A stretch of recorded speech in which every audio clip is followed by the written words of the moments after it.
And they gave us extra stuff, didn't they?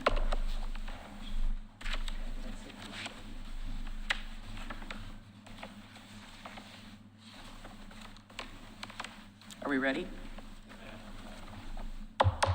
Good evening. Today is Tuesday, March 4th, 2025, and I'd like to call to order the City Commission special interview meeting.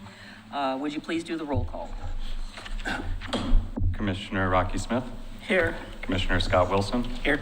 Commissioner Mike Mitchell. Here. Commissioner Adam Marl. Here. Mayor Denise McGriff. Present. All right, so tonight we have on our agenda interviews for the Board of Directors of the Destination Marketing Management Organization, the DMMO. And we have some people here in the lobby that are going to be coming in one at a time for the interviews, and we have a series of questions. And why don't we just start at so there's 6 questions and there's 5 of us. There are 10. Oh, excuse me, 10. Sorry, I didn't look at the back, sorry. So we'll just go down the line. So we'll start with Rocky on the first one, and we'll just go down, and then I will wrap up the, well, no, this isn't the wrap-up one. Okay.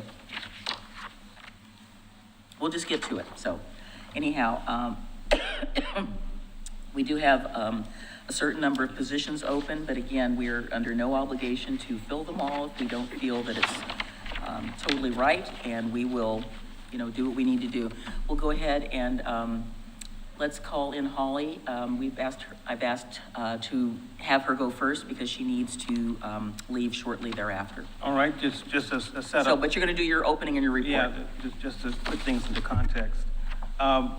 Good evening, Commissioners. On December 18th, if you recall, you reviewed, revised, and approved several documents that actually created the Destination Management Marketing Organization. Now, afterwards, you proceeded to ask the staff to go ahead and identify individuals that might desire to serve. And tonight initially we had 11 candidates, 2 dropped out, and then so leaving us with 9 for 7 seats. So the first one, I'll go out and get Holly, and I'll be right back.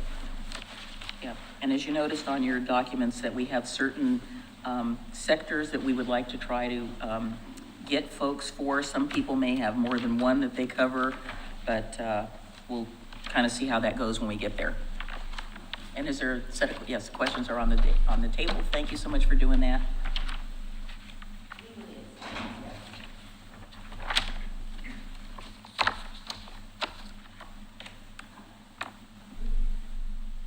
You can pick either side. Hi there. So just, hi, you know everybody. And also, before we start with you, thank you again for being on the preliminary committee. We really appreciate your support on that, and you came up with some great recommendations. So just introduce yourself, and we'll launch into the questions. Is the mic on? Yeah, green light. All right, I've watched so many of these, but I've never been a part of one. That's kind of intimidating. Much better in person, I think. Yeah. All right, Rocky, go ahead. All right, why do you want to be involved with Destination Oregon City, and how do you see your role in its development and success? I am the general manager of the only hotel in Oregon City. I know that there are some in the pipeline, but you could put the shovel to the ground tomorrow and it's not going to be open for at least a year and a half. So I have been a part of this community my entire life. As the only hotel in Oregon City, I benefit from all aspects of tourism. I would like to have a voice with the Destination Management and Marketing Organization.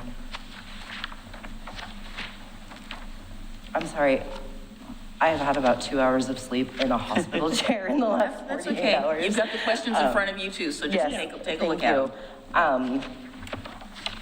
My role, I'm also the co-chair of the Clackamas County Tourism Division, so I've been doing that for a couple of years. I see how their DMO works. I see the return on investment. I see where they're putting their money, where it works, where it doesn't. I would like to just bring my experience into this new board to keep the DMO on point. It's our tax dollars, It's my TLT. I want to make sure it's used for good. Thank you.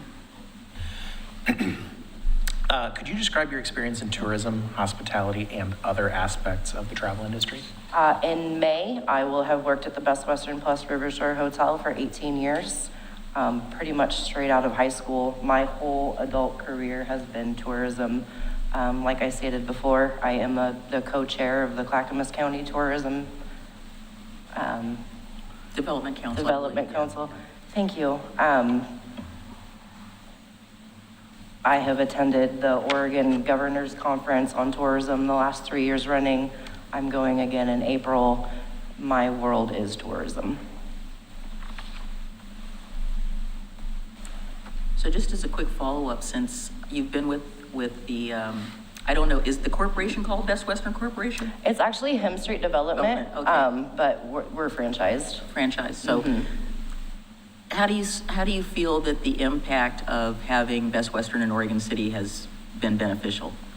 We are on Best Western's reservation system, and we get their marketing dollars, so we don't have to do it ourselves.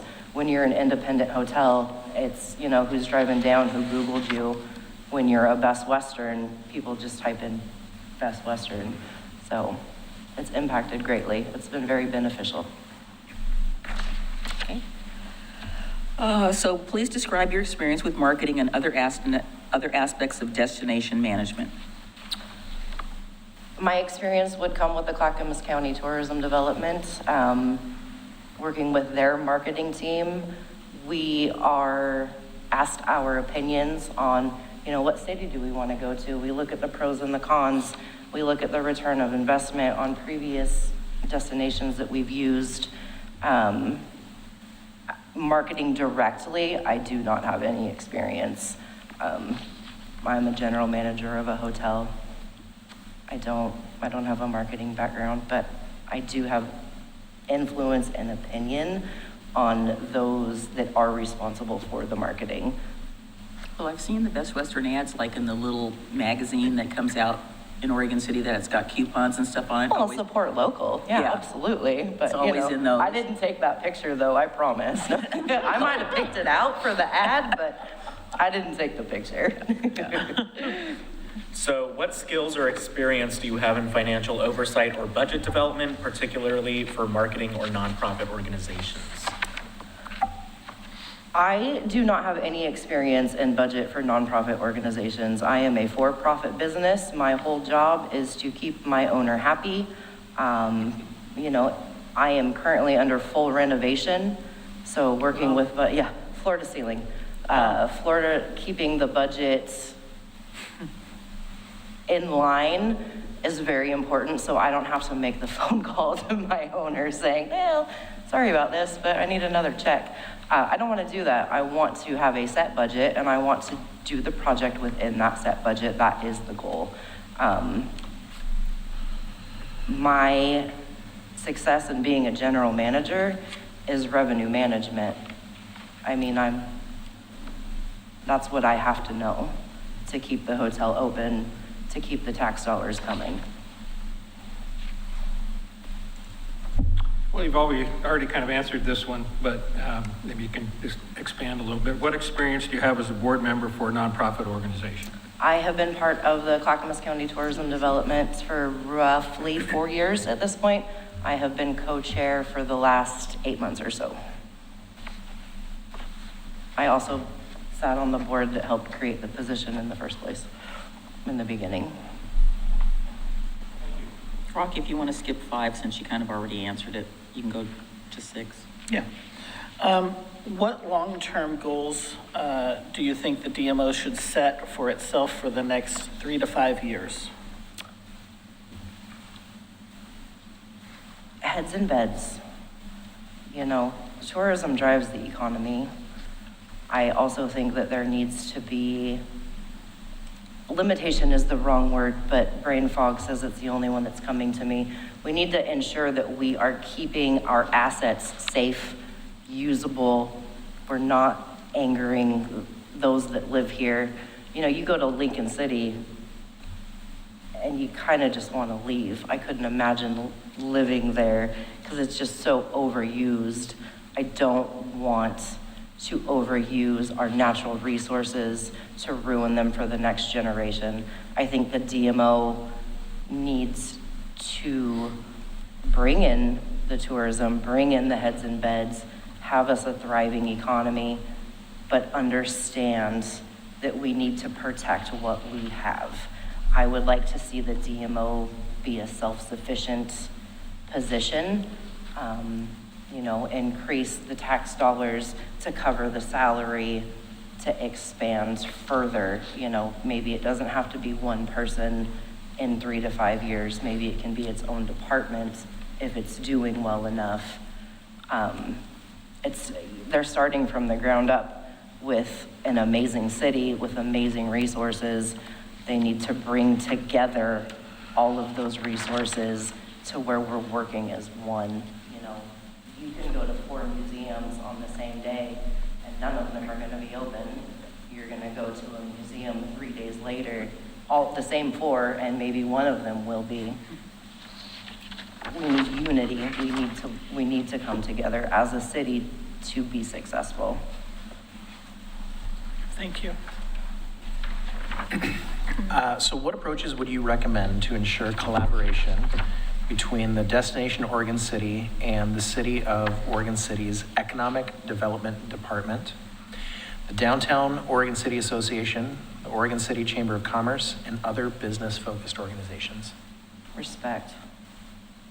I believe all of these individual organizations have put in so much blood, sweat, and tears to make themselves successful that the DMO needs to respect that and make sure that the respect is being given all around. Everybody has their own knowledge, everybody has their own babies, and we need to listen. We need to make sure that we are listening, not going in and railroading.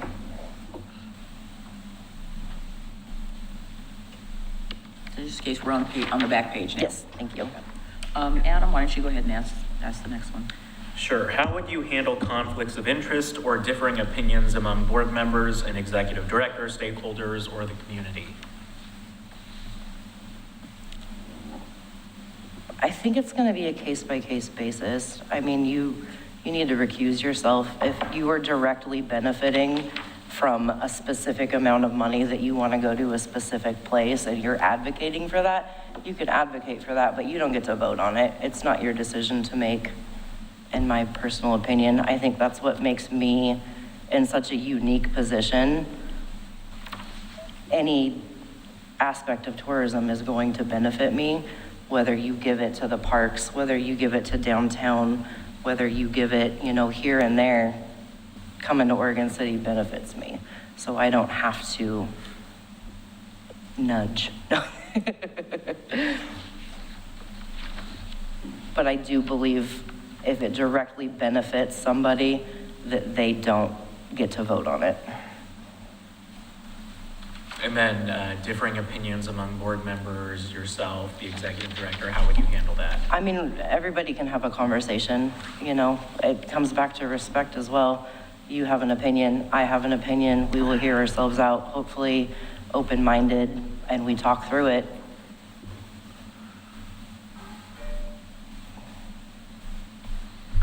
Okay, outside of board meetings, what would you think of as your responsibility as a Destination Oregon City board member?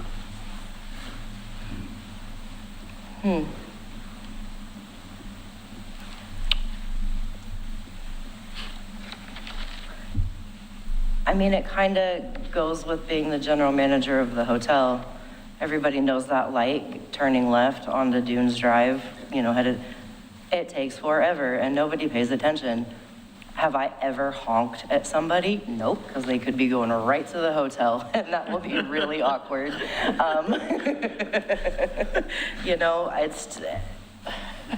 It's just being a good person, in my opinion. I think that you should know what's happening in your city. I don't attend the commission meetings, but I do watch them on YouTube. I think that you just need to know what is happening around you, whether it be the economic development department, whether it be transportation, building development. You need to know and be plugged in to the city that you are representing. So we're going to be, in the process of recruiting an executive director. And how do you feel that the board members should work with an ED? Prior or post?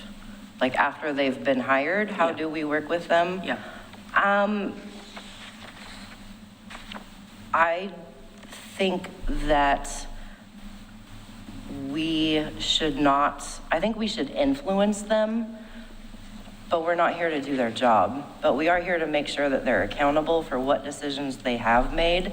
I believe that they need to come in understanding that we have knowledge that they might not. They could live in Oregon City for, the last 40 years. You just don't really know who you're gonna get.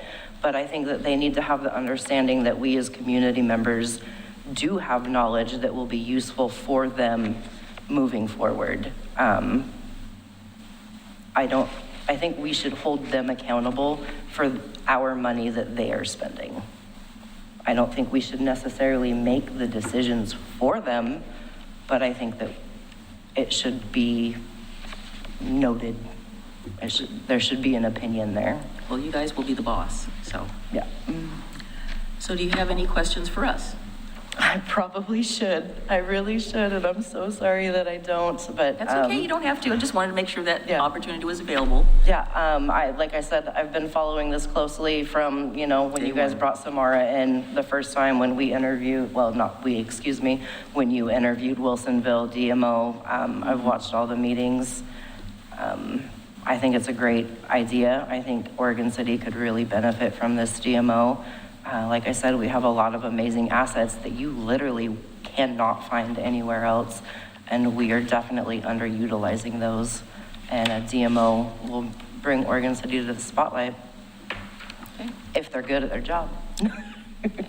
Well, thank you, and we are sending our good wishes for Thank you. you. And Thank you everything very goes much. well. Okay. I'm gonna sleep in my own bed. Okay, good. All right, thank you, Holly. Thank you so much. Okay. So the next individual that I'll go and get it would be Bryce Morrow. Okay. Okay.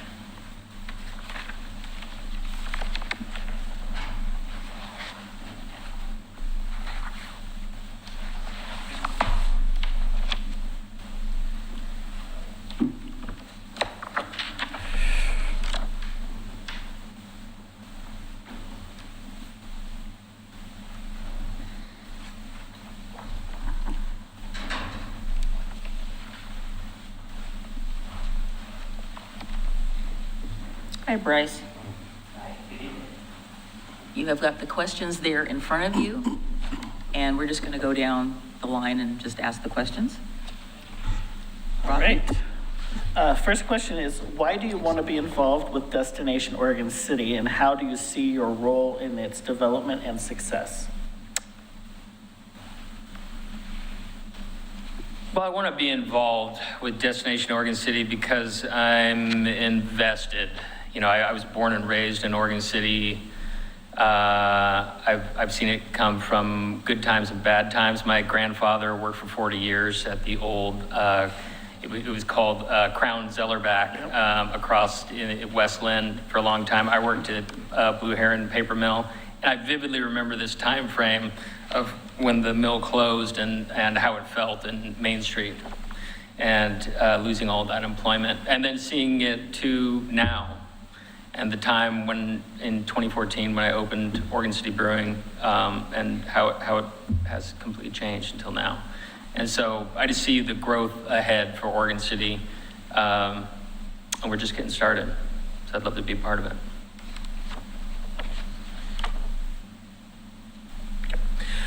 Can you describe your experience in tourism, hospitality, and other aspects of the travel industry? Yeah, for tourism, we've put on the Oregon Trail Brewfest for the past 6 years, and the event has garnered between 4,000 to 6,000 attendees annually. It has really grown, and certainly everything's been a challenge, certainly during the pandemic, of getting together a couple thousand people and going through all those challenges. Learned a lot going through that and putting on a big event.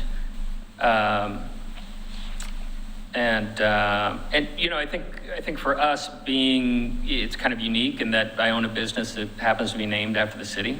So anything that happens to the city is somewhat a reflection upon my business and vice versa. We get when we first started, and I used to have a different point of sale that had better tracking for this, but we would get repeatedly 70+% of all credit card transactions were from people that traveled more than 15 miles to get to the destination for my business. So we were getting tourism, and we still do get tourism every single day at the business. And we try to be a great facilitator and living room for the community and guests.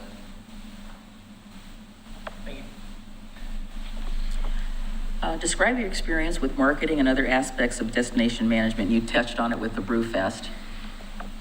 Yeah, and marketing, over the years, I've been the CEO or manager of 3 different very distinct businesses that have ranged from footwear, software, and then craft beverage. It kind of spans, not intended, the great industries of Oregon. And within all 3 of those industries, marketing is just critical. And that's what tourism really is. It's all about providing a reason for people to come to where you are. And you have to compete against all the other different attractions that are out there, different cities, different municipalities. I wouldn't be here if I didn't think that Oregon City had the best prospects of that, and I wouldn't have put my business here. So our business is essentially completely based in branding and marketing. We're selling a product that only has 4 ingredients that anybody can make in their garage. So the whole thing is based upon marketing and branding. All right, what skills or experience do you have in financial oversight or budget development, particularly for marketing or nonprofit organizations? I don't have any experience specifically with nonprofit financial oversight or budget. I've ran a variety of different businesses where there would be perhaps the same or certainly a greater emphasis on being accountable financially and making sure that everything is correct. What experience do you have as a board member for a nonprofit organization? Never been involved in a nonprofit organization. I can tell you that I've worked with a lot of different people in all different phases, from employees, vendors, government regulation, oversight. So I try to strive to be open communication. I only have one policy, which is honesty and doing the right thing.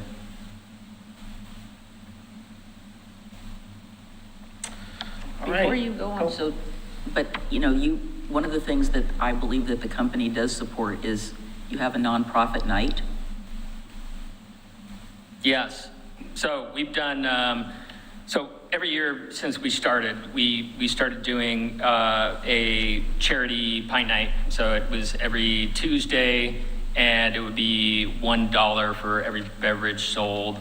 We would donate to a local nonprofit or charity. And then we kind of opened it up because it's really hard to say no to somebody's swim team or you know, whatever it may be, or some kid wants to save up to something. So we kind of spanned it out. And then in recent years, we kind of have really honed down to different entities that are a little bit more close to impact to the community. So we try to keep everything that we support very, very local.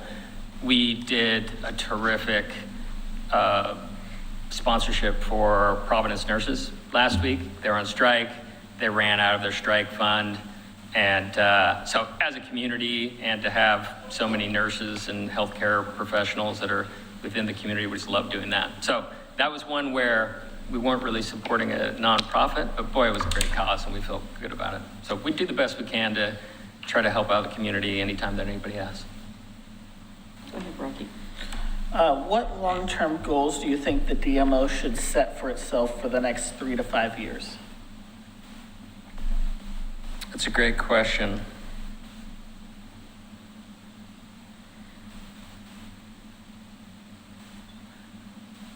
Well, having sat with a couple of you during some of these tourism stakeholder meetings we've had over the years, I would ordinarily say, hey, you should go out to the community and come up with that 3 to 5 goals and get a lot of community engagement, stakeholders. But really, I think that there requires action and direction. And that's why I'm excited for this change, to have a destination marketing organization. I think it's very challenging to have the city operate also as a tourism entity, which it has historically.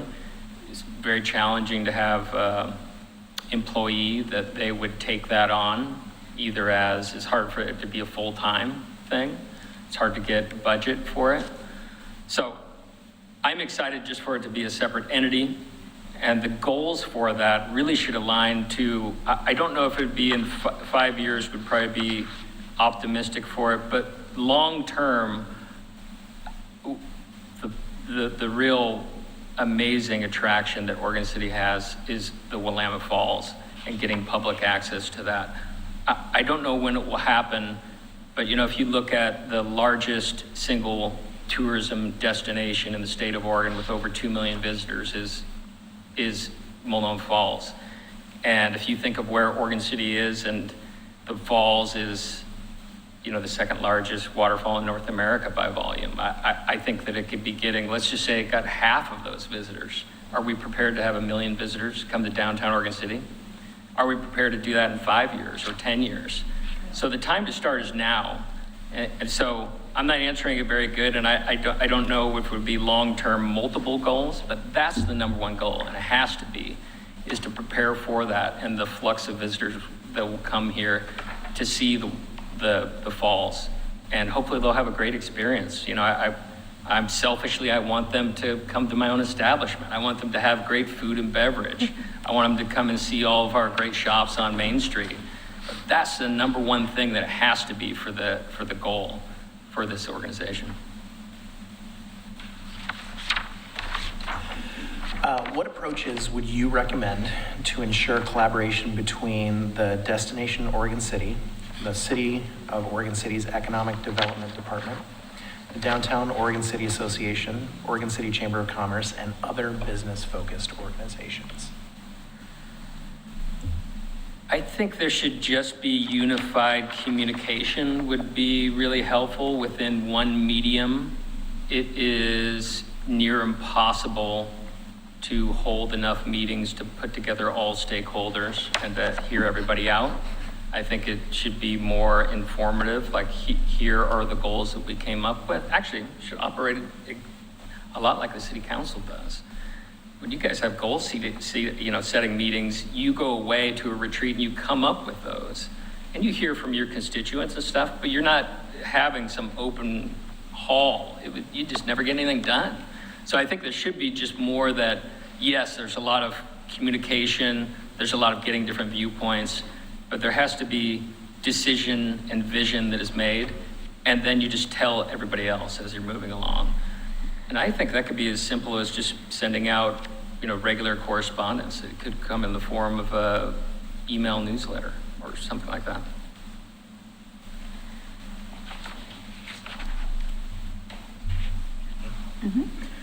How would you handle conflicts of interest or differing opinions among board members, an executive director, stakeholders, or the community?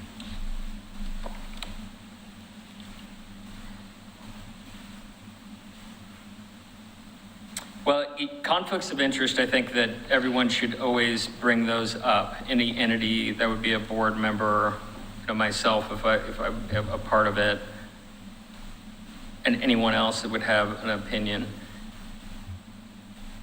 Interest or different opinions.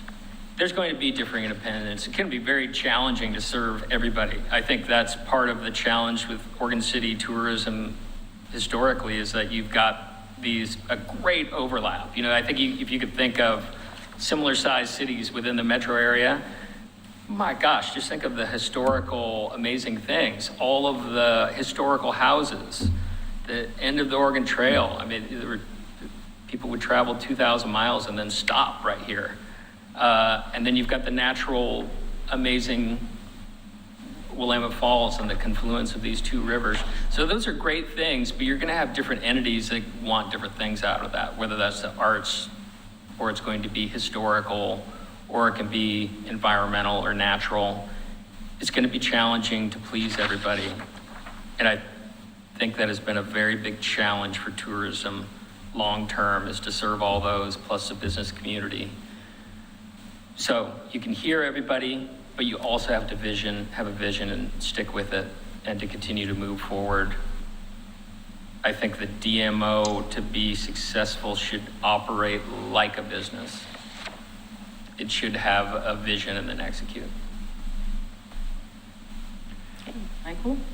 Outside of board meetings, what would you think of as your responsibility as a Destination Oregon City board member? The responsibility would be prepared. I pride myself on being on preparation on anything I get involved in. So that would be making sure that I'm abreast of anything that would be pertinent to any action taken, anything proposed. I think that's the primary thing, for anybody who's a citizen volunteer, just like you all here, it's preparation. You have to show up, you have to do the work. I would do that. Thank you. All right. So how do you think the Destination Oregon City board members should work with an executive director? So we're going to be recruiting. Yeah, in my, the way that I understand how it would go would be that the executive director would operate somewhat like a CEO or like Tony does, like a city manager, and the board would oversee that like the city council does. So, and that way it would be a respectful way, and it would be a great information sharing, but the executive director would be the one that is executing. And the board is setting vision. Okay. Do you have any questions for us?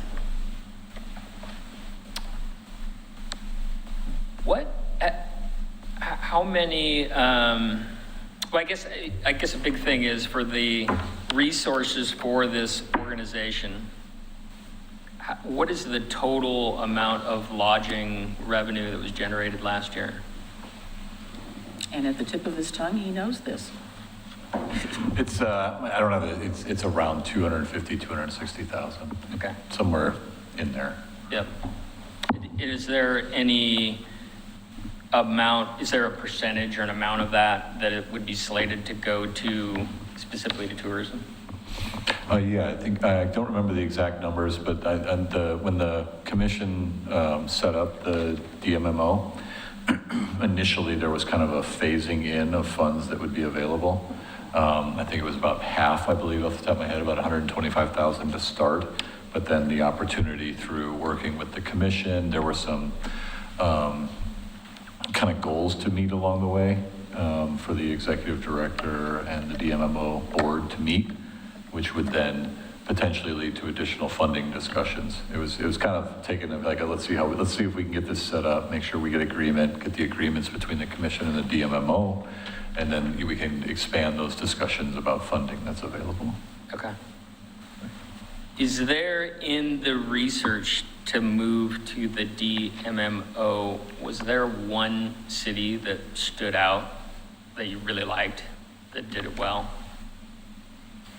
Well, we had the session with the director at the city of McMinnville. We also talked to the city of Wilsonville. Now, they run their own it's part of a city operations. McMinnville's is separate. And then what was we had the third one. We had Wilsonville, Yeah, I said that. and then we had. McMinnville. Right. And we had the county. Yeah, we had Samara Phelps, who was the executive director for Mount Hood Territory. Correct. So we talked about, my personal thing was I kind of liked a combination of McMinnville and kind of what the city of Wilsonville was doing. Okay. Great, so Anybody else want to, you didn't see it, so Yeah. you get to opt out. Before my time. Yes. Did you have any thoughts about that? No, McMinnville. Yeah. Yeah. I think McMinnville was the one that would kind of be the gold standard. Yeah, they did. Since my son went to Linfield, I was in McMinnville regularly during all sorts of events, and their coordination with the college was pretty amazing. But their downtown was kind of what you described at one time, the way, well, they didn't have a lot of dive bars, but they did have mills and things around there, and it transformed. And I think the wine country being so close had a lot to do with that. So they have really, stepped up, but they've maintained their, it's still very charming. It's not overrun. You can still go, well, except if you go to the UFO festival, then that's Yeah, like, it's forget insane. that. That's like crazy town. But anyway, but most times, even when they have events that are not the UFO festival, downtown McMinnville is still very manageable and it still retains its, sort of the charm that it has. So that's been my experience over like the last 10 years of going there a lot. Great, thanks. Great, thank you. Have a good night. Okay, thank you. Our next candidate would be Lowell Gillespie.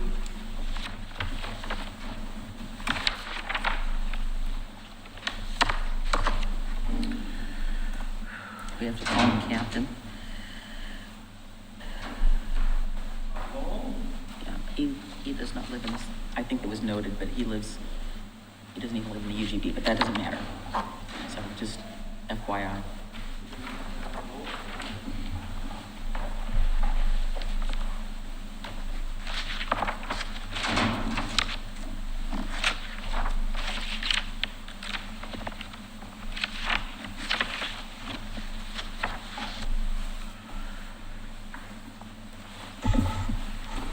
Anyway, thank you for coming in, and Captain Gillespie, I think you know everybody except for probably Scott, he's new.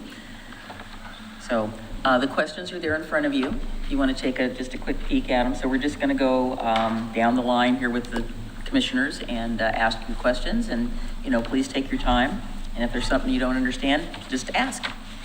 So we'll start with Rocky. All right. Why do you want to be involved with Destination Oregon City, and how do you see your role in its development and success? Well, my part is that a little loud? Oh, you're You're okay. It's a new system. My part is the river, boats, connection to the shore, taking cruises, taking people to different destinations. And what I see here is an opportunity that's been overlooked for a long time. This used to be a hustle and bustling place with boats, making paper, barges, everything happening here. And then just back in the 50s, late 50s, it just kind of slowed down, and now it's like we just kind of forgot the river. And I think because I've made a living on the river and love the river, that I might be able to have some suggestions and maybe help out, get some more business, get some tourism going, helping things out. Rocky, ask the second part of the question again. Yeah, well, how do you see your role in development, in its development and success, so, as the organization itself? I'm having a little hard time understanding. So the questions are there in front of you. So he's saying, the second part of the question is, how do you see your role in its development and success? So we're creating a destination management marketing organization. How do you see your role in its development and success? Well, like I said, if you're interested in having tour boats, I can help you with that. I can help you with anything on the river. And there's a lot of things to know, where you can dock, how fast the river's going, how fast you can go, how many passengers you can get on board, how many can you get off, how are you going to advertise that. That's basically what I do.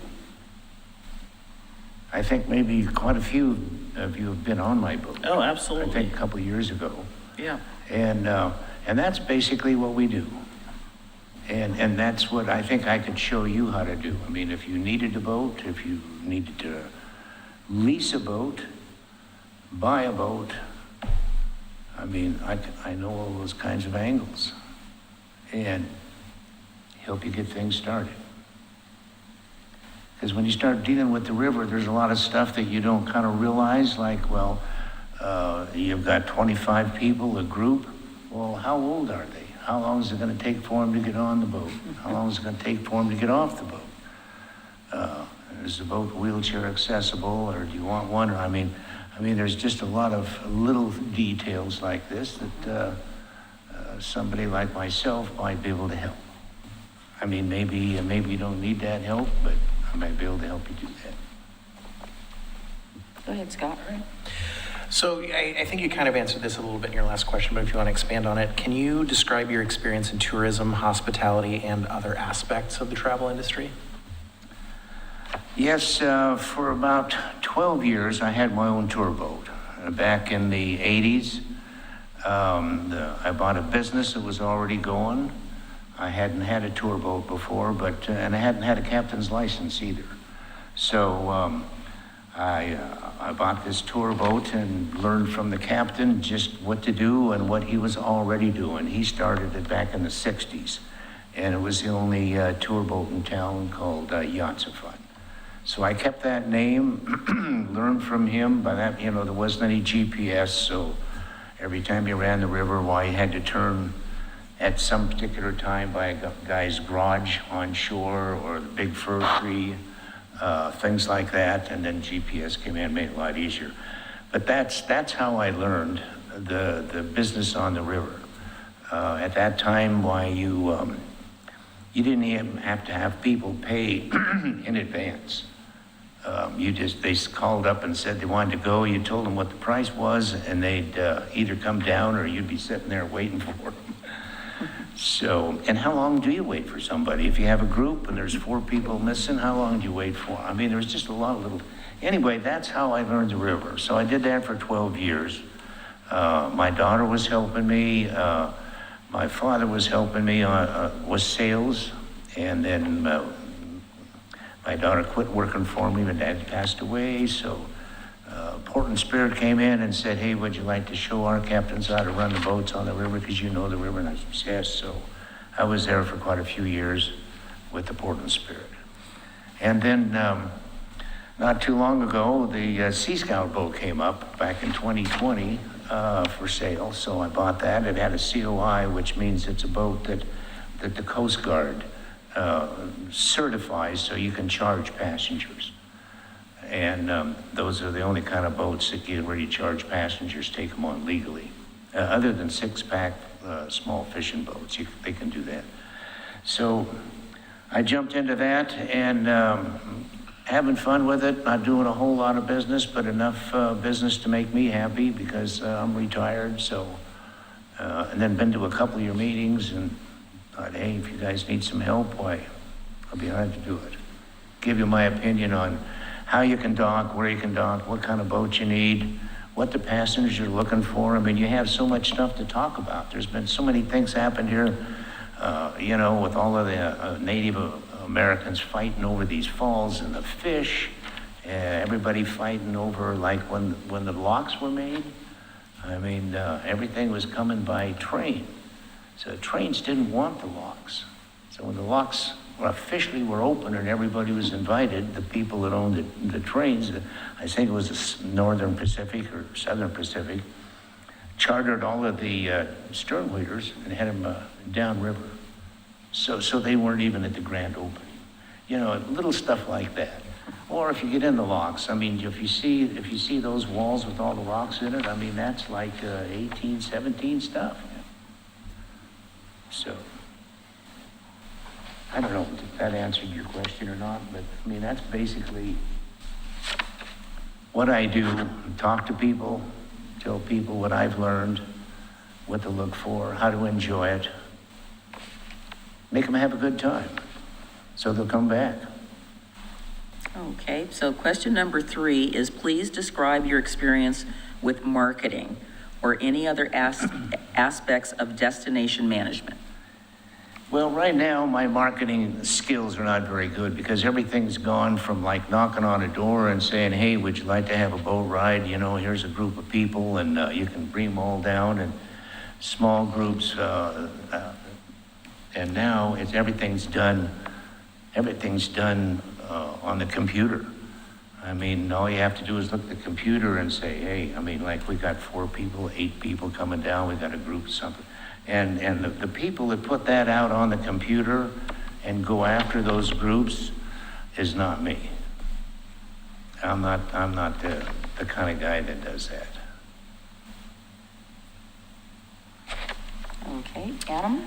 So what skills or experience do you have in financial oversight or budget development, particularly for marketing or nonprofit organizations? I can kind of tell you like what you want to charge, how many hours you want to go, so that people don't feel like they're getting ripped off, so they're happy to do it, happy to come back. If you're going to have food involved or some kind of beverages involved, how much to charge them for that, how much the fuel cost, how long rides they are that you're going to give them, depending upon where you're going to depart from. You know, I'm thinking just like right here in Oregon City, they would be an hour, maybe an hour and a half, no more than 2 hours. The cost of the crew, the insurance, the fuel would all go into that, and that would, you'd come up with a price of what you could do per group and individuals. Okay, Okay, next. What experience do you have as a board member for a nonprofit organization? I have no experience. I mean, the last time that I had an interview, I was about 18 years old. And I've been self-employed most of my life. And I was not a tank commander. I noticed that my daughter helped me write that up. She loves me, so she just promoted me. So let you know that was not true.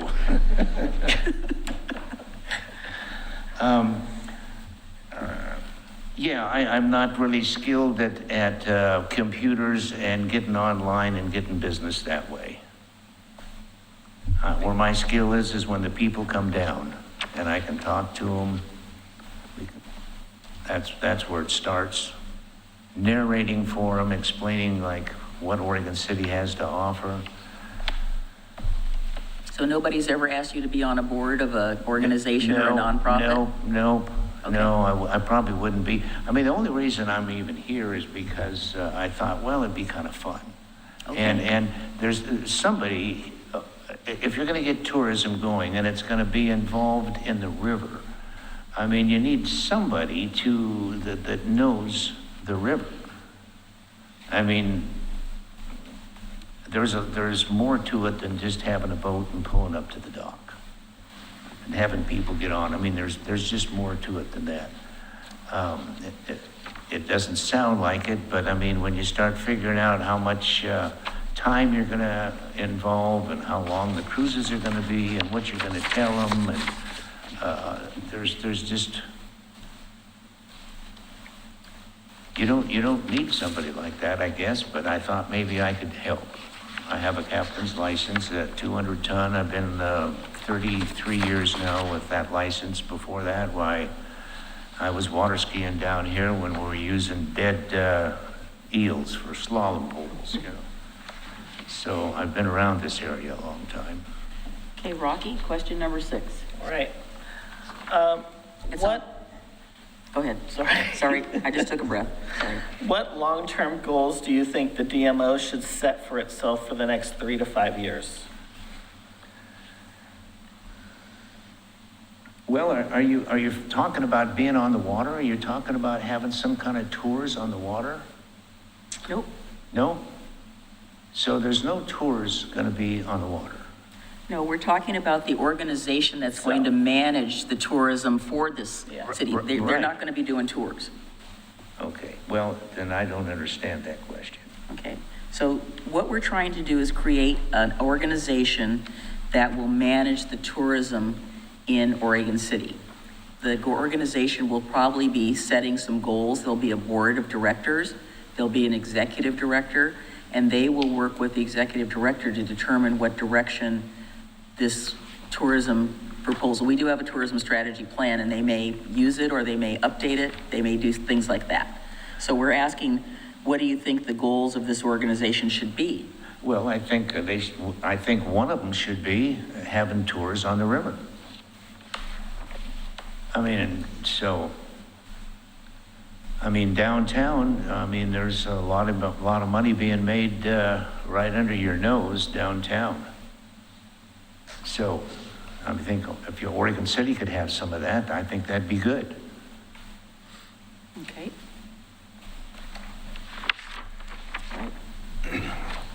So what approaches would you recommend to ensure that there's collaboration between Destination Oregon City, the city's Economic Development Department, and then Downtown Oregon City Association, Chamber of Commerce, so other, business-focused organizations? Well, I think you should probably go to those people and let them know what you're thinking as far as what kind of revenue they can they will get from people that want to come up and see the Willamette Falls. People that want to come into Oregon City and see the second largest falls in the United States, volume-wise, but it has a lot of history, and people that want to see that and feel that can be that way on the river, and the folks on land can easily take advantage of those people by making tours on land after they get off the boat, before they get on the boat, if they want to stay all night. I mean, you have a nice hotel right down here on the river. Food's pretty decent. I mean, it'd be a good bump up their business. I mean, so go ahead. Sorry, so what would you do to get these organizations working together? Well, you'd go talk to each one of them. Okay. Yeah, and tell them what your plan would be. I mean, you could work out, depending upon what size boat you would have or how many people you think you could get on these tours, and those type of groups would once we got them off the boat, got them, in a bus, I mean,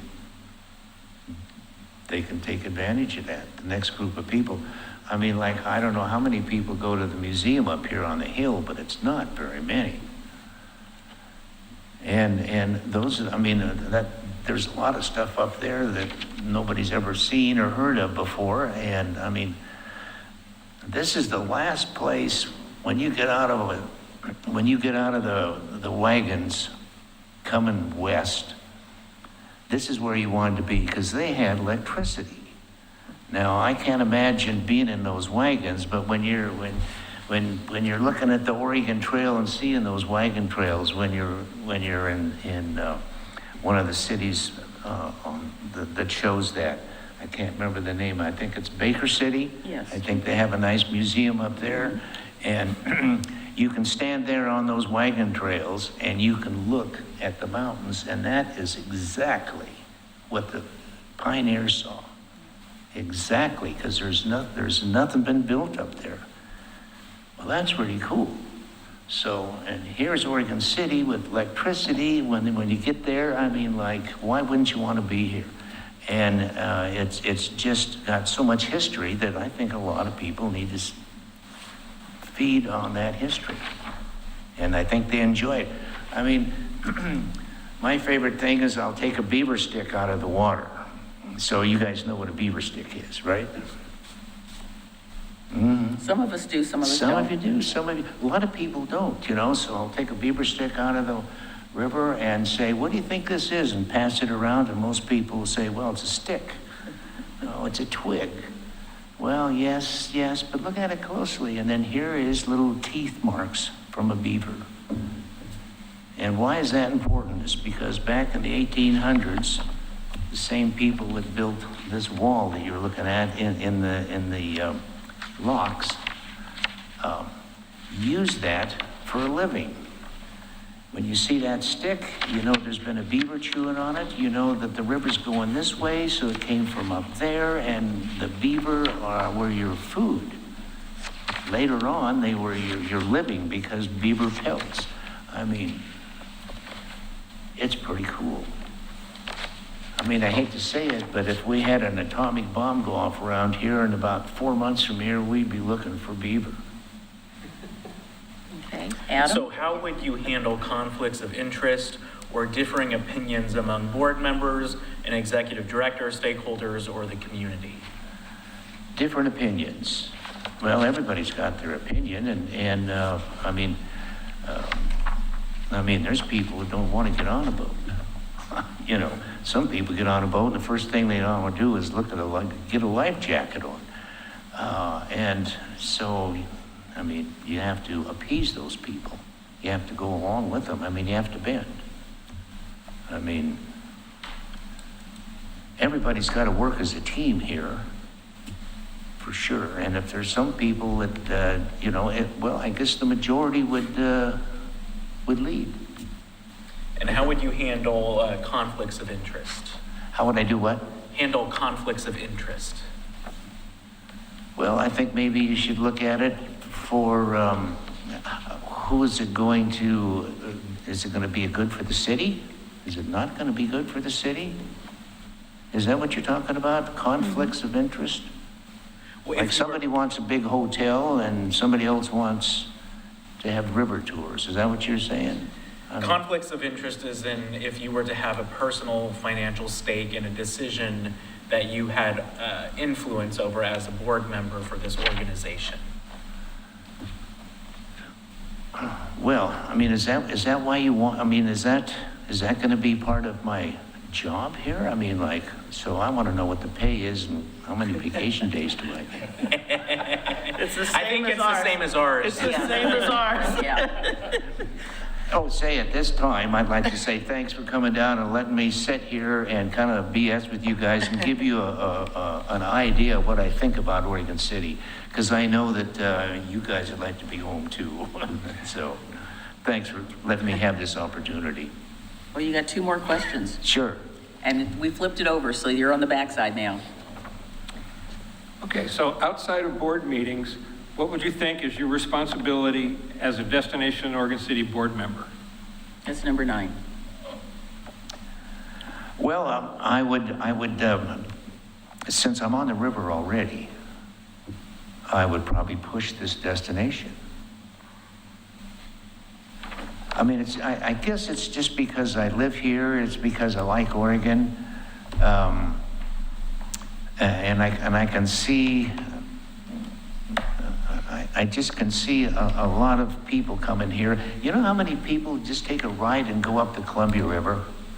I mean, there's nothing up the Columbia River other than trees and some valleys and stuff, but the Columbia River has such a reputation that people come there's tour boats that take people up and they charge them $4,000 a piece for a 7-day trip and up the Columbia River.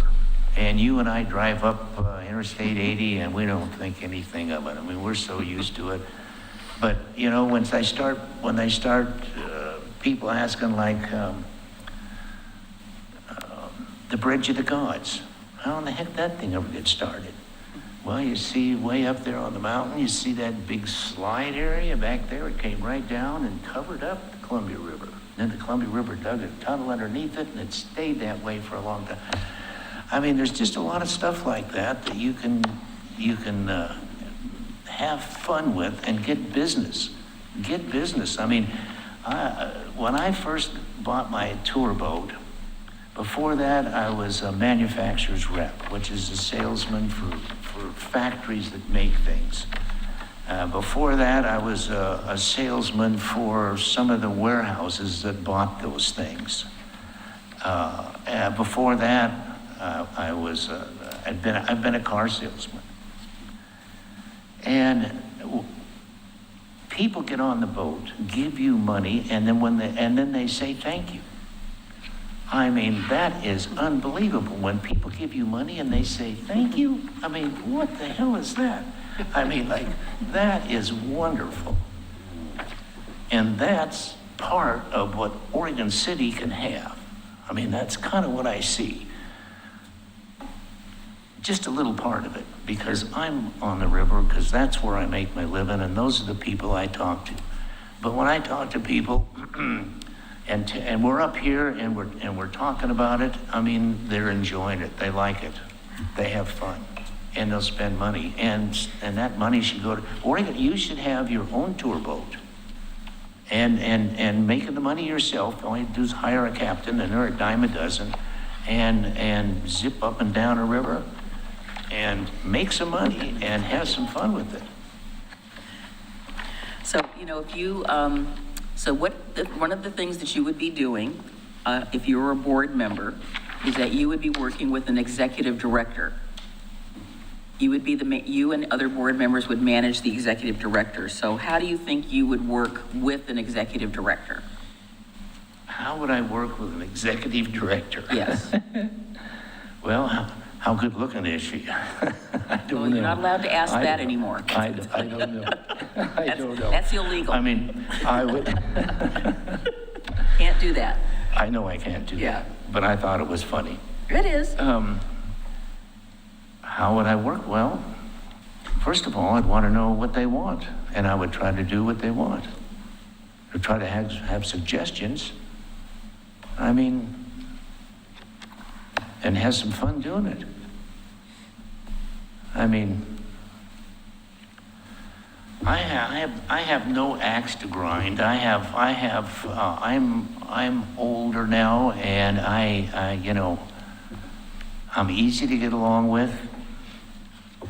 I think you ought to sit down and ask what they want from me and do the best I can.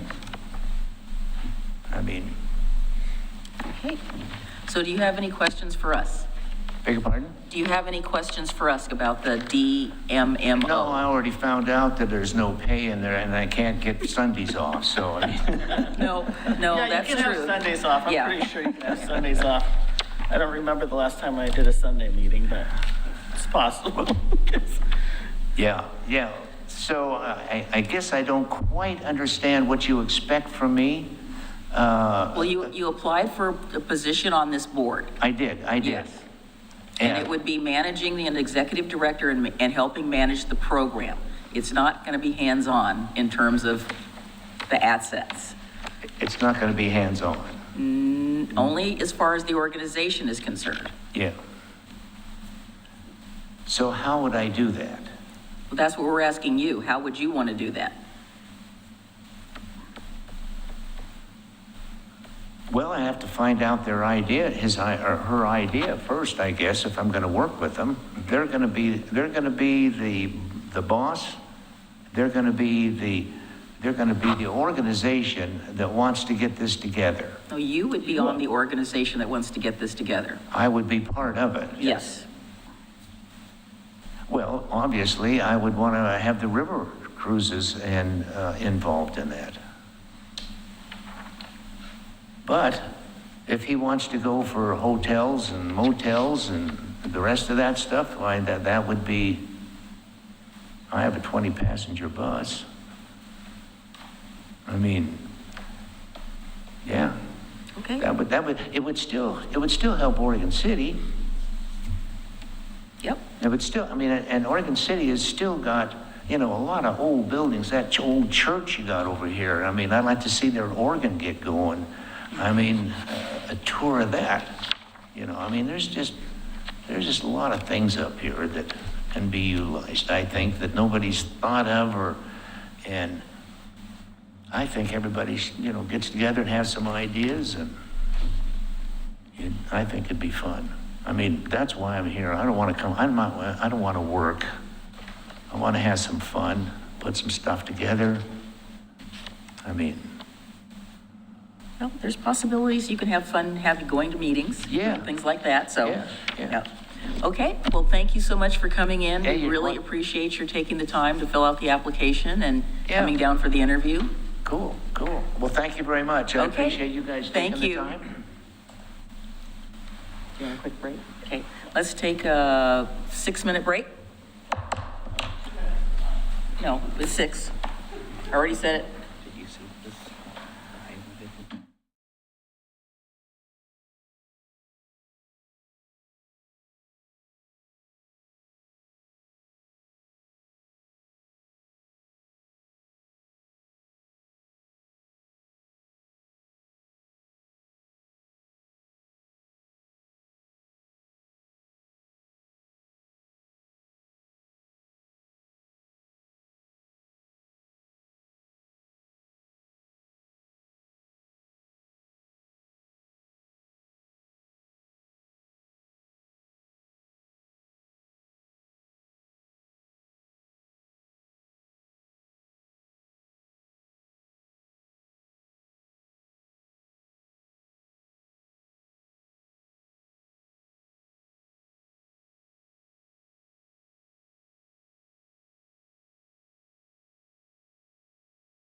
Hello. Hi there. Have a seat. There's the questions are there for your review and perusal, and thank you for coming in.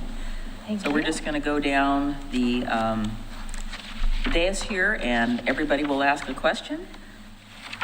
We'll give you a minute. Forgot to ask, we should have asked if anybody, they needed a drink of water, so I forgot to ask that, so.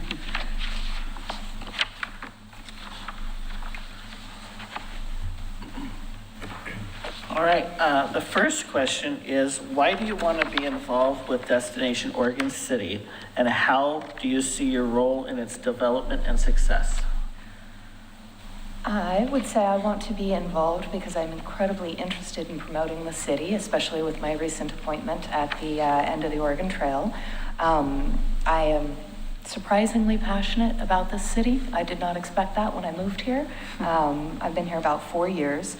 I see my role in its development and its success based largely in similar work with emerging nonprofits, both in the performing arts and in horticulture. I have served on new boards before and feel that I could provide some unique insights on that development process. Okay. So can you describe your experience in tourism, hospitality, and other aspects of the travel industry? Recent experience would be very specifically tourism, but prior to that, it was more related to hospitality. I have a 25-year career in the performing arts. There's a lot of overlap and integration between tourism and the arts, and so that would be the core of my experience. Can you elaborate? Can I elaborate? Probably not very succinctly this evening. I'm looking for my words. Generally, the arts are heavily involved in the marketing of the destination. Roughly $5, what is it? I've got my numbers wrong. Every dollar spent is $5 back into the economy, something like that, generally through the arts. So tourism relies quite heavily on the marketing and the production of the arts in order to bring in visitors. And so a lot of my experience in the tourism industry is related to being the product marketed. Okay, well, that leads right into the next question is, describe your experience with marketing and other aspects of destination management. Marketing, I have a lot more experience in. That goes all the way back to one of my first positions in Portland, which was the Director of Development and Strategy for Coho Productions. I have a way with words, if you will, in terms of, not tonight, but generally, being able to very clearly express a passion for something and the way that translates into marketing and bringing people into the room. I'm also really great with branding, pulling all the themes and ideas together. So again, it's very arts-based. In terms of destination management, I'm learning that, to be quite honest. All right. What skills or experience do you have in financial oversight or budget development, particularly for marketing or nonprofit organizations? That would be the skill set. This is not my first executive director role. I have previously served as a managing director. I have served on a number of different boards. I have significant financial experience that dates all the way back into college. Finance has always been a passion for me. I've been in business for about 20 years, and the primary focus of that business is contract negotiation, specifically looking at the fairest mechanism for all parties involved financially, specifically in intellectual copyright. Budget development is right in there as well. My entire career I've been managing budgets as a production manager and producer, working on very, very tight pennies in the arts. All of those being nonprofit organizations, and either nonprofit or marketing or both. One of my very first positions, I'm feeling really old in this statement, would have been about 25 years ago. I was the director of marketing for Heritage Wealth Management, which was a subsidiary of Wachovia Finance Securities. And that's kind of where the marketing started.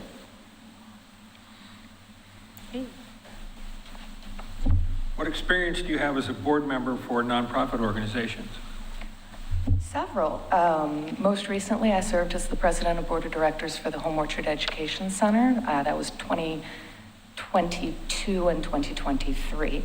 Prior to that, I have served with a number of different arts organizations in Portland.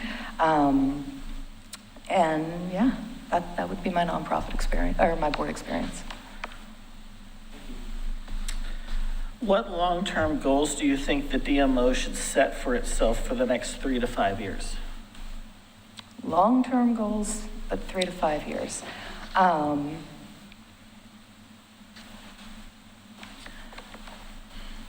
Really building a strong, firm organizational footing.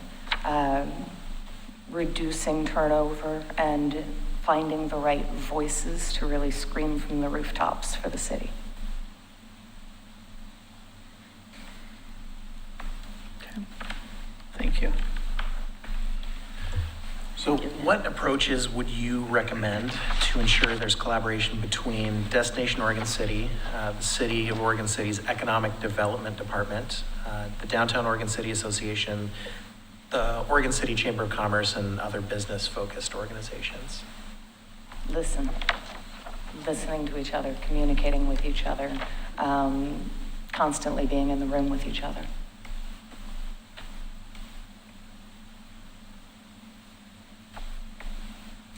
How would you handle conflicts of interest or differing opinions among board members, an executive director, stakeholders, or the community? Starting with listening, following into really looking at the facts and the evidence. Why are those folks disagreeing with each other? Do they perceive the same problem through a different lens, or do they perceive entirely different problems? Really finding that collaborative piece that brings them together even in their argument or disagreement. And then potential conflicts of interest, how would you handle that? That's a little more complicated. Personally, I very much dislike conflicts of interest. I've noted a long career in the arts and not a lot of very specific board memberships with employers. I think it is complicated to keep conflicts apart. It requires honesty, transparency, and integrity on all parties' parts. But I am not a fan of being in those situations, so I'm not entirely sure how I would approach it. What would you do if you had a conflict of interest? Fully disclose it immediately and probably back out, which I have had similar experiences with.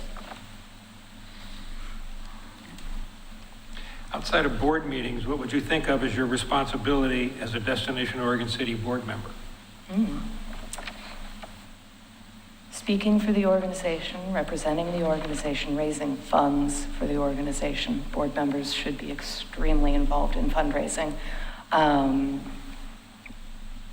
Being a resource more than anything, especially to the executive director, being someone they can talk to, collaborate with, bounce ideas off of. Thank you. So how do you think the DMMO board members should work with the new executive director? How should they work with the new executive director? There are so many wheels in that. It depends on who all of the people in the room are. I think they should approach the situation with curiosity and openness. Everyone looking to hear from each other and starting their relationship with transparency and honesty and collaboration. And then from there, it really depends on the people in the room. Okay. Do you have any questions for us? Not so much a question, but I do have a concern that I would like to put onto the ground. I know that this is a new and developing organization and that there will be work involved. I have a I'm still getting used to it. I have a disability that does very much limit my fine motor abilities, and it can make written documentation especially hard to keep up with. So I do want to put onto the table that I am concerned about what the workload for this organization will look like, as my primary point is to my employer.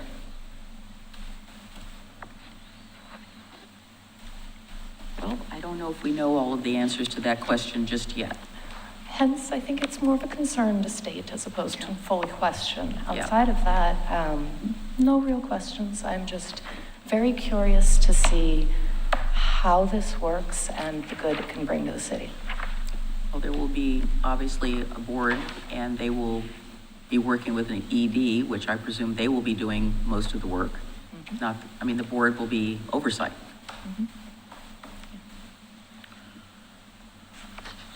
Okay. Thank you so much. We appreciate it. Thank you for filling out the application. Thanks for coming in. Absolutely. And leave this here? Yes. I almost took it with me. Thank you so much for your time. I appreciate you all. Next would be Don Ramsey.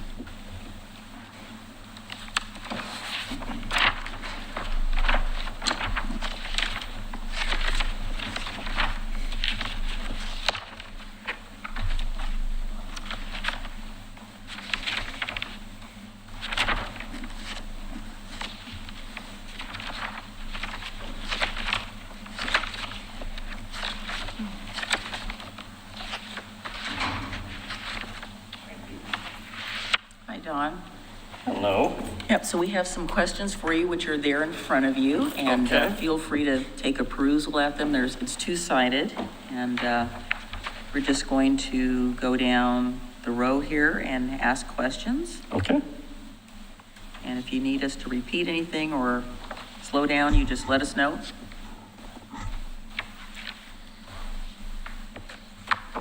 All right, we'll start with the first question. Okay.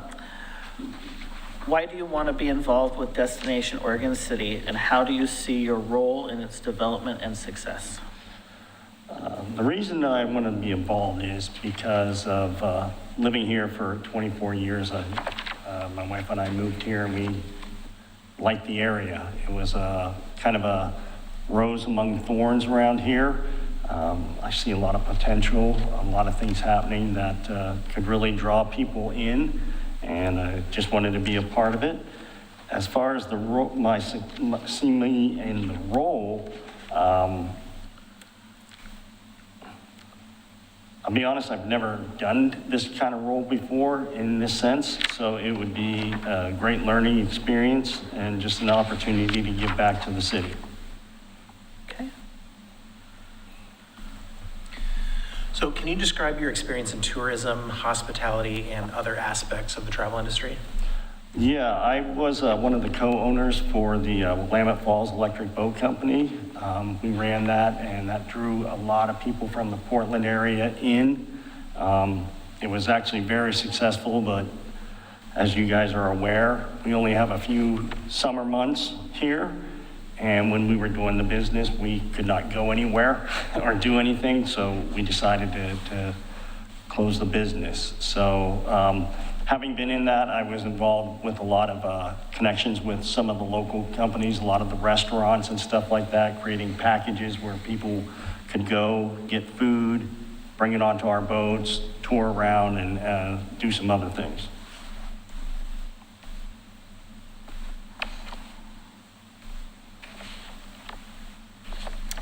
Please describe your experience with marketing and other aspects of destination management. My marketing experience has not been with destination management. It's been mostly with channel sales, software sales, marketing companies or products within the company. All right, what skills or experience do you have in financial oversight or budget development, particularly for marketing or nonprofit organizations? I was the primary project manager for Oregon City Christian Church. We finished about 2.5 years ago, the gymnasium there. So that was about a $3.3 million budget that I oversaw. and worked with getting that all developed and completed. And now we're kind of marketing the building itself, although it's, to be honest, it's marketing itself. The building's rented out almost all the time by different organizations for the gym space. Which group is this again? Oregon City Christian Church. Okay. On South End Road. Okay, yes, okay. Yeah, they did that. They just finished, yeah. Okay, what experience do you have as a board member for a nonprofit organization? I am one of the elders on the Oregon City Christian Church Board, so I've been doing that for, I had to figure this out, 9 years. I've been the chairman of the eldership for about 5 years of that. So I've been leading that board, growing it. I'm also the director of safety and security at the church, which we did not have one, so I'm developing a program, creating policies, processes, and things for the safety of people coming within the building. So any other, Not for nonprofit, no. okay. What long-term goals do you think the DMO should set for itself for the next 3 to 5 years? Long-term goals, well, I think that this board should be a long-term project, not a quick fix to anything.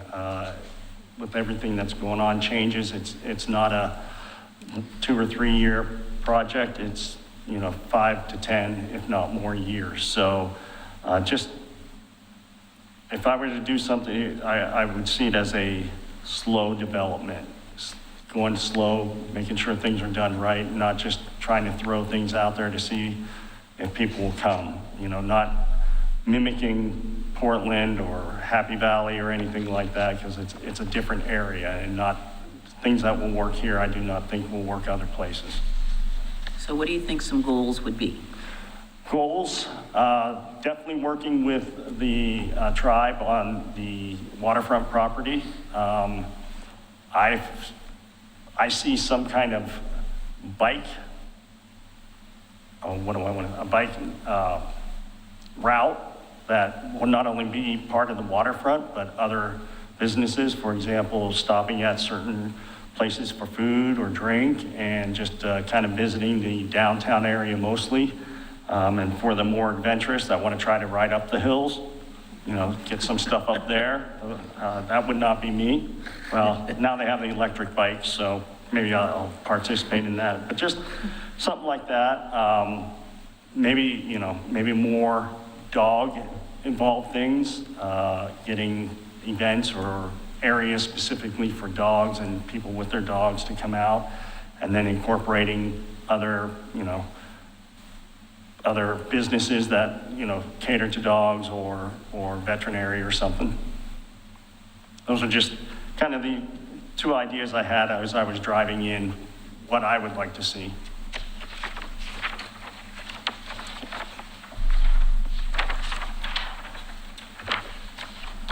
So what approaches would you recommend to ensure collaboration between Destination Oregon City and the city's economic development department, the Downtown Oregon City Association, Oregon City Chamber of Commerce, and these other business-focused organizations? I think at least for me, being a part of the board, it would be a lot of listening.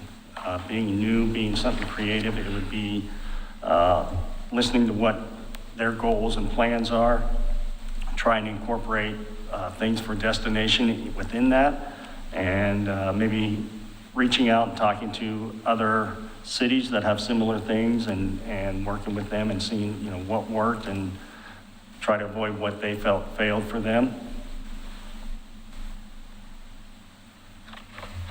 How would you handle conflicts of interest or differing opinions among board members, an executive director, stakeholders, or the community? Conversation, making sure everybody has the same goal and the same plan. And then if an individual has a conflict of interest and it's obvious that they are pushing for that, then maybe the position is not the right thing for them. It's a collaboration of what's best for the city, not what's best for a group or what's best for an individual. Outside of board meetings, what would you think is your responsibility as a Destination Oregon City board member? Learn, learn different, visiting other places within the metro area and outside to see what they do. Like I said, this is not something I've done, so it would be new, so there would be a very high learning curve. As I've said, try to create a network or collaboration with other organizations outside of Oregon City to, again, see what would work and what wouldn't, what hasn't worked. Talking to businesses individually, just going in and as a casual conversation, kind of a low stress conversation and just see what they would like to see and do, especially in the downtown area and especially with what's going to happen with the waterfront property and all that kind of stuff.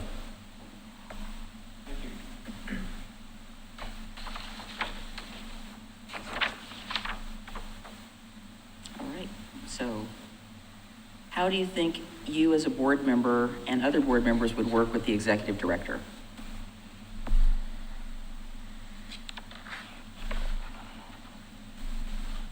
Well, I think, again, immediately, I'm going to make an assumption that the board people are not experienced in this area. So again, starting off with just having a conversation, finding out what goals are the executive has for the board, for the community, and then collaborating within the board to how to meet those goals.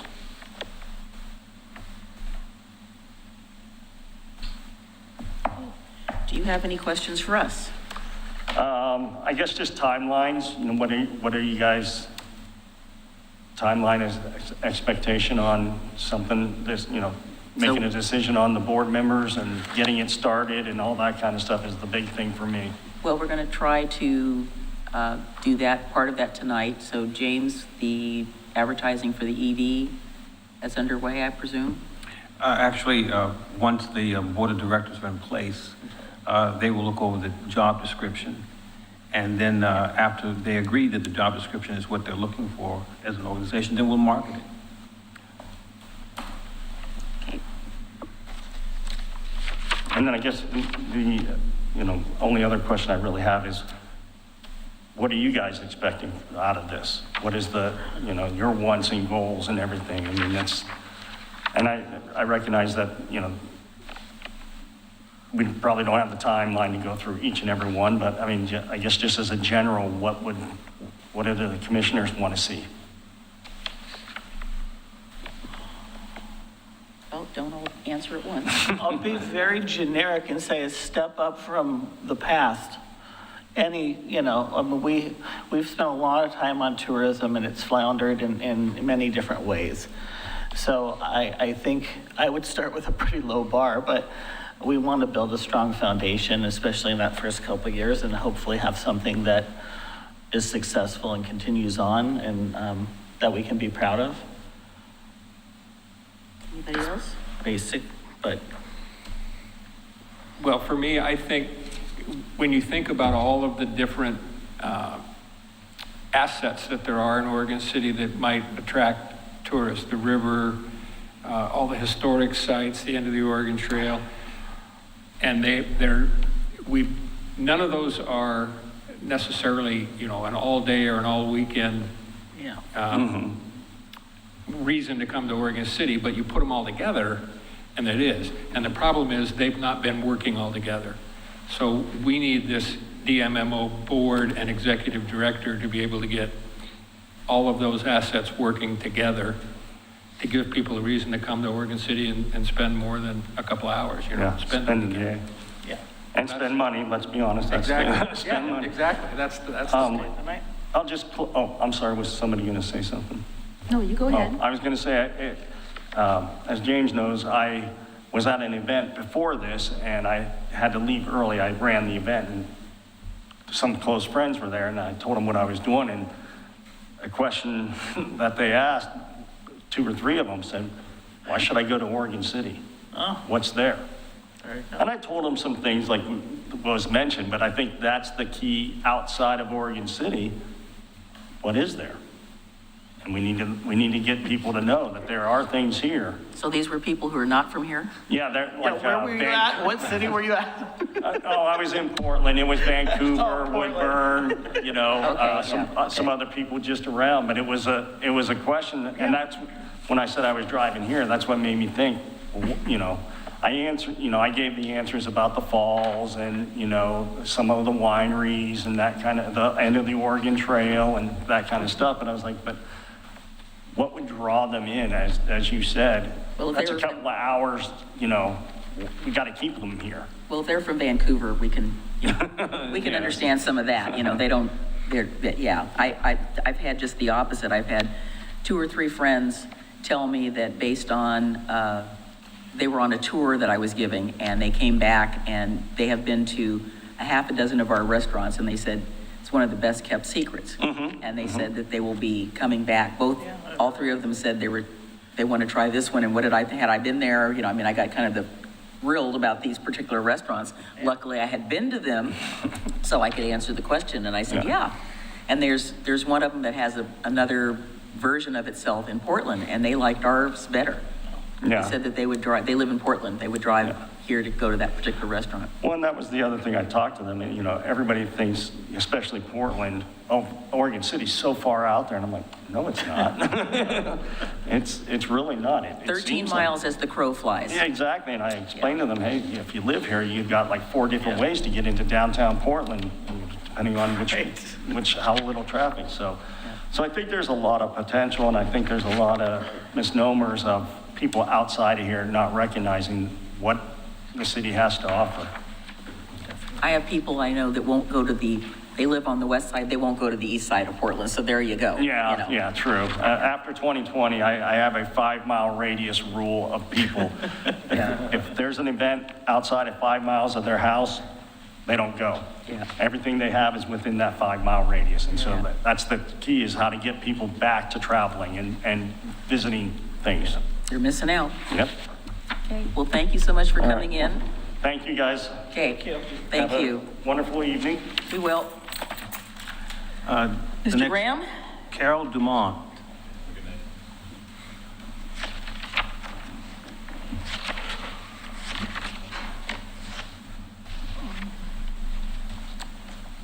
Yeah, she checked the historic sites box, but I couldn't make the connection, so I'll have to ask that question.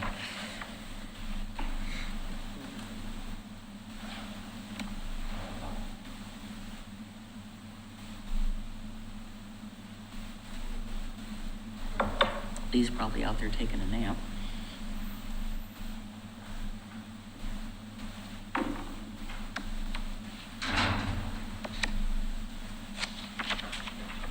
Hello. This is Lee Belwiski. Yeah. Lebowski. Belwiski? Sorry. Well, the questions are there in front of you, so if you want to take just a quick look at them, that's what we'll be asking, and, you know, feel free to peruse those. Anyhow, we're just going to go down the dais here, so we're going to start with Rocky Smith with the All first right. one. First question is, why do you want to be involved with Destination Oregon City, and how do you see your role in its development and success? Yeah, I guess my involvement, I see the necessity of the city kind of engaging in an overall tourism aspect of bringing in people, and I really want to be involved in this. I've been working for the last 4.5 years with Northwest River Guides, also known as Energy Kayaking, down at Sportcraft Landing, and really see a need to draw people to our city for a multifaceted aspect of tourism, not just concentrating on individual things. And I think my relationship of what I do as now the flat water manager down there will lend to a different perspective that's needed. I think that we do a great job focusing in certain areas with our city, but we can definitely grow in other parts. And so that's what I want to get involved for, is to have that new approach. Thank you. Yeah. Can you describe your experience in tourism, hospitality, and other aspects of the travel industry? Yeah, in reality, it literally has been the last 4.5 years with my involvement with energy kayaking, and not really on like the hospitality side of that, but we see a lot of people with international travel come through, and we like to cater to that aspect of tourism. I feel like, you know, we can always pull from other spaces within our Portland metro area, but that it's kind of saturated at this point, in my opinion, and we need to start branching out to other areas. And so I have recently, with our organization, have been trying to look at other ways to reach beyond the Portland metro area. And that really is my only actual experience. And we as a company have just started focusing on our marketing efforts ourselves a little bit more than we have been in the last 20 plus years, and being down at the waterfront for over 10 years now, you know, and we realize that it is definitely a necessity. And so it's, yeah. Okay, so could you elaborate a little bit more on what you are trying to do with marketing? Yes, of course, Denise. As a grassroots company, a very small company, you know, I'm one of 5 people that sits on our management group, and we currently have been approaching it from that Google pay-to-click, you know, trying to get ourselves out there. That sponsored thing that you see at the top, that's kind of us, and trying to move ourselves up that page, but also by offering unique offerings. We can see across the Portland metro area that people, you know, they rent equipment, they go on tours around Ross Island maybe or whatever, but we need to continue to focus on the different opportunities and things that the city of Oregon City has, you know, and so we have started to strategically make sure that those ads are in place for specific demographics, you know, obviously depending on where they fit into that space, then targeting the different things. Of course, in our industry, and I don't necessarily know this for all of the tourism industries, but a lot of females and, you know, the mid to late ages tend to make the household decisions when it comes to purchasing and doing tourism activities. And so we're really focusing on targeting that area. We also have started branching out, you know, up the Clackamas River just this past year, and are really just trying to push that aspect of it. You know, we're right here, we're right on the Clackamas River, and Oregon City really would benefit from us focusing on experiential learning right there, and that's what we're focusing on as energy kayaking too. Trying to bring that draw into, this is the activity you're gonna do here, and now while you're here, guess what else you can do? And one of our biggest things is, you know, Corner 14 is right there. Why not? Every single person that comes through us, we're like, while you're here, go check this out. Downtown Oregon City is beautiful. This is what they're trying to do.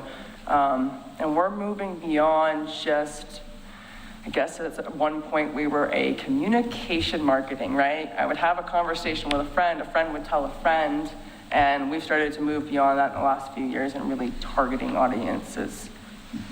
Okay, Adam? So what skills or experience do you have in financial oversight or budget development, particularly for marketing or nonprofit organizations?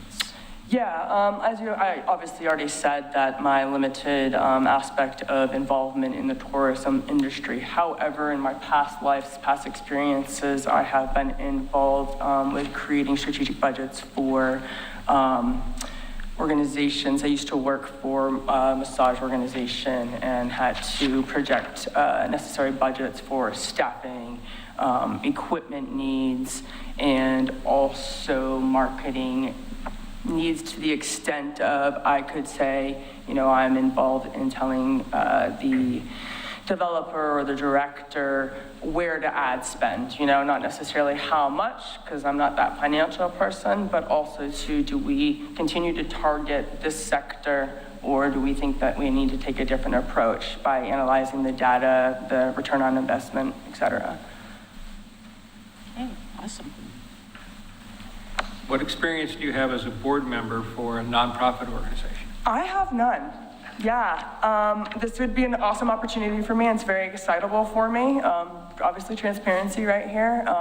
My mother is an environmental resource conservationist, and my experience is helping her with her board while I was going to university, doing some marketing, like pamphlets and things like that. It was back in the time of more written marketing approaches and more, magazines and stuff versus the digital age we live in right now. Yeah, of course. I know somebody else who's done that. Yeah. My child. Yeah, see? Hey, you want to help me do? It was a great experience too. Learned a lot. So we're halfway through this, or more, and I'm going to change the wording of this because I didn't catch it. So people were stumbling on number 6 because it says long-term goals, but we're talking 3 to 5 years. So we'll just say, goals. What goals do you think the DMO should set for itself for the next 3 to 5 years? I think that the DMO would definitely benefit for setting like a goal of what a multifaceted approach would look like. I think that we need to, as a city, concentrate on, like I said, that diversity for activities and focusing on the actual attention that gets given to each of those facets. I think that if we were to move forward in structurizing like all of this to an extent that would be a focus, per maybe month or whatever, and then that way we can really dive into the nitty-gritty of what's necessary. And over those 3 to 5 years, be able to collaboratively develop those different activities to include possibly collaborative events and things like that. I feel like we, as a city, tend to focus on, this is my event, this is what I'm doing, and we don't bring in anybody else. Yes. And that's what I want to see. I want us all to get together and have community involvement. And I think within the next 3 to 5 years, if we focus on that, it would definitely benefit. Okay. So what approaches would you recommend to ensure that there is collaboration between Destination Oregon City and our city's economic development department, the Downtown Oregon City Association, Oregon City's Chamber of Commerce, and other business-focused organizations? Communication.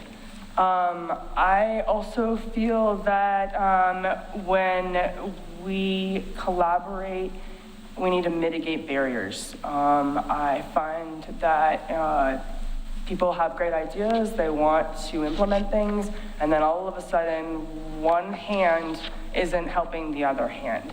There's barriers in the way that I think we can come to efforts that can support each other with having solutions for those barriers, as opposed to just stopping at the barriers and saying, we can't move forward.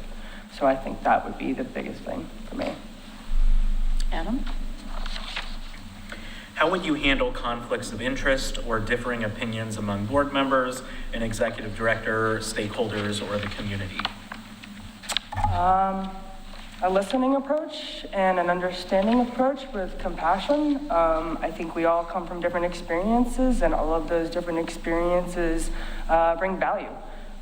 So listening to what those differencing opinions are, why do we have those differences in opinion, and trying to come to a common resolution, common ground, which isn't always necessarily doable, and you can't please everybody, I understand that, but as long as people feel like I think they're heard and listened to, tends to be less of a conflict and more of resolution oriented.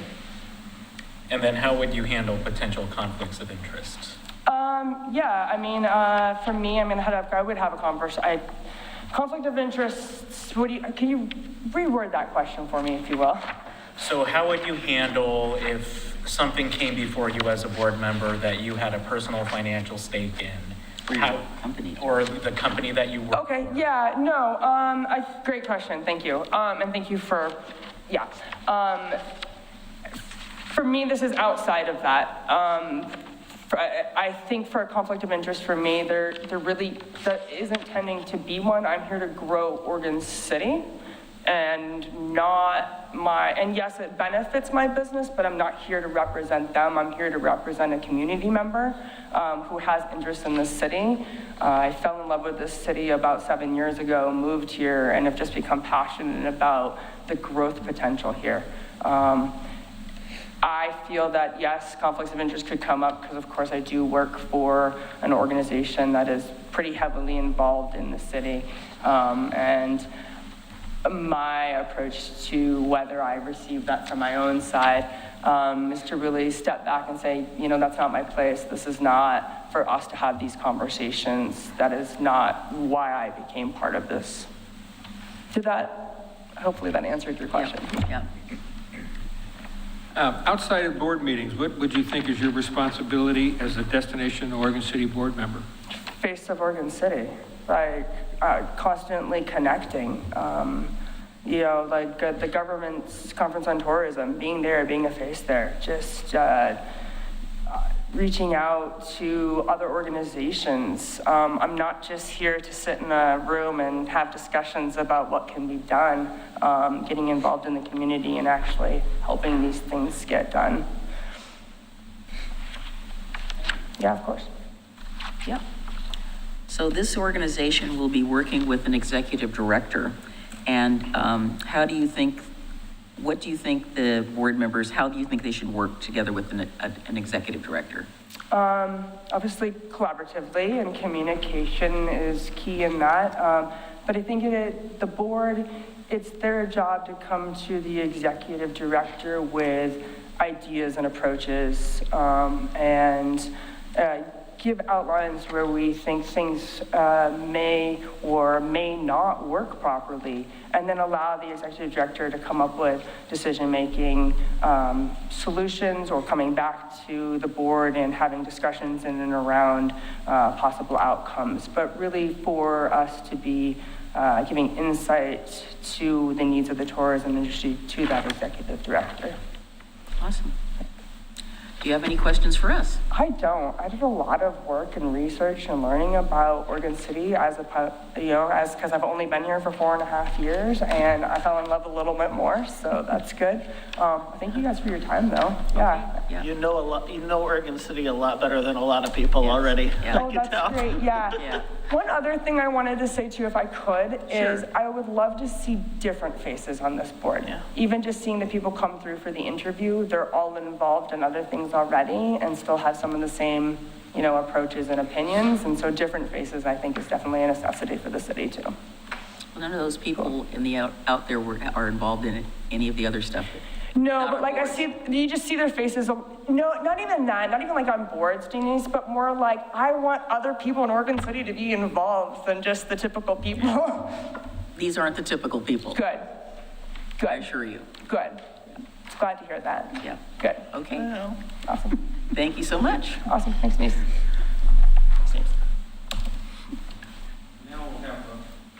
Now, Carol DeMond. Okay. Well, lots of people want to be involved, but they don't know anything. And gotta know a little something.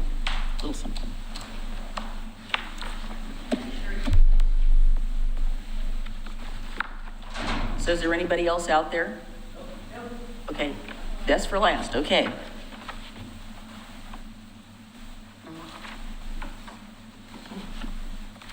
So Carol, the questions are there in front of you, so you can take a quick look at them, and before we get going, so we'll give you a minute. Thank you for waiting.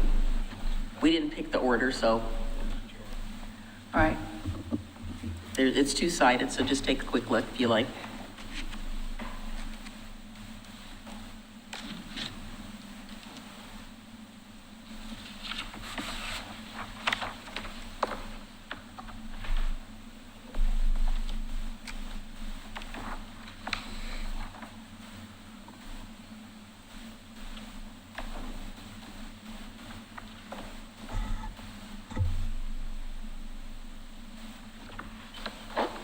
Okay, I'm going to start with the first question. Why do you want to be involved with Destination Oregon City, and how do you see your role in its development and success? I want to because basically I want to do something with the city. I want to do some work. I want to give back. I can't work on the Arts Commission because they meet Thursday nights, which is rehearsal night, and I can't work on the Grants Commission because I would have a definite conflict of interest. And I thought, since I have done some marketing in the past, and I am involved in an entertainment enterprise, the symphony orchestra, it might be useful to the board. Okay. So why do you want to be involved in this group? This group, you mean this? Destination marketing organization? Well, we've actually been, the symphony itself has done a lot of looking around at venues in the area, and we've noticed some things that do tend to attract people, like performing arts centers. The Reeser Center over in Beaverton, they are getting a lot of business around there. Everybody wants to be there. I think at some point we might be able to do something like that, but even if we don't have a center, we do have a lively arts community here. We have the Three Rivers Group, we have the orchestra, we have the Repertory Theater, and I don't think they're all that well known by other places, but if we can get the marketing done, if we can get the information out to everybody around, then we can maybe attract more people here. And when you attract people to events held in your city, they patronize businesses in the area. And also, Oregon City gets a little bit more cachet, I guess you'd say. I find it's kind of silly that some of the businesses around here, especially Fred Meyer, considered this town to be rural, though it is near some farms, but it's a city, definitely a city. And I think we can get the news about that out. We can attract more people to come visit. We have Willamette Falls, we have the vertical street, we have the promenade. I mean, it's not Times Square, but it's definitely something that's worth seeing. Whenever I have people over, when people come through from other places I have lived, and I show them the town, and they're not amazed, but they're very pleased, and they are very surprised. I didn't think anything like this existed in a suburb, and we are a suburb, but we are also where it all started. Portland was built from Oregon City. San Francisco was built from Portland. It started here. This place has a lot of history, and it's important.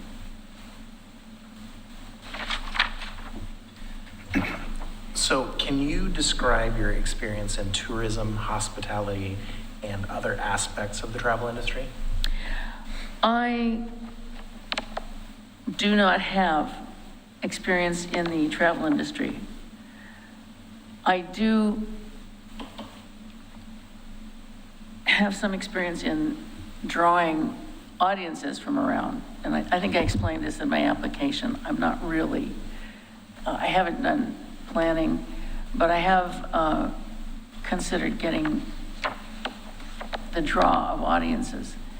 And I think that's kind of like what we're planning to do here, except that when you're doing destination management, you also have to consider the sustainability of whatever you set up. When you're just doing an orchestra, you just have to get people to come and sit in the orchestra, in the audience for the orchestra. But when you're trying to get people to come in here on a regular basis and just take a stroll down Main Street or check out the falls, although that's not really ready yet, but they could be doing that in a few years. Then you're going to have to worry about traffic. You're going to have to worry about parking, pollution, crowding, a lot of different things that happen when you draw in a great many people to your community that has been quiet for a long time. So you sort of got to this, but please describe your experience with marketing and other aspects of destination management. Well, I did work for a year with Foot Cone Belding in Los Angeles, but that was, I think, probably before you were born.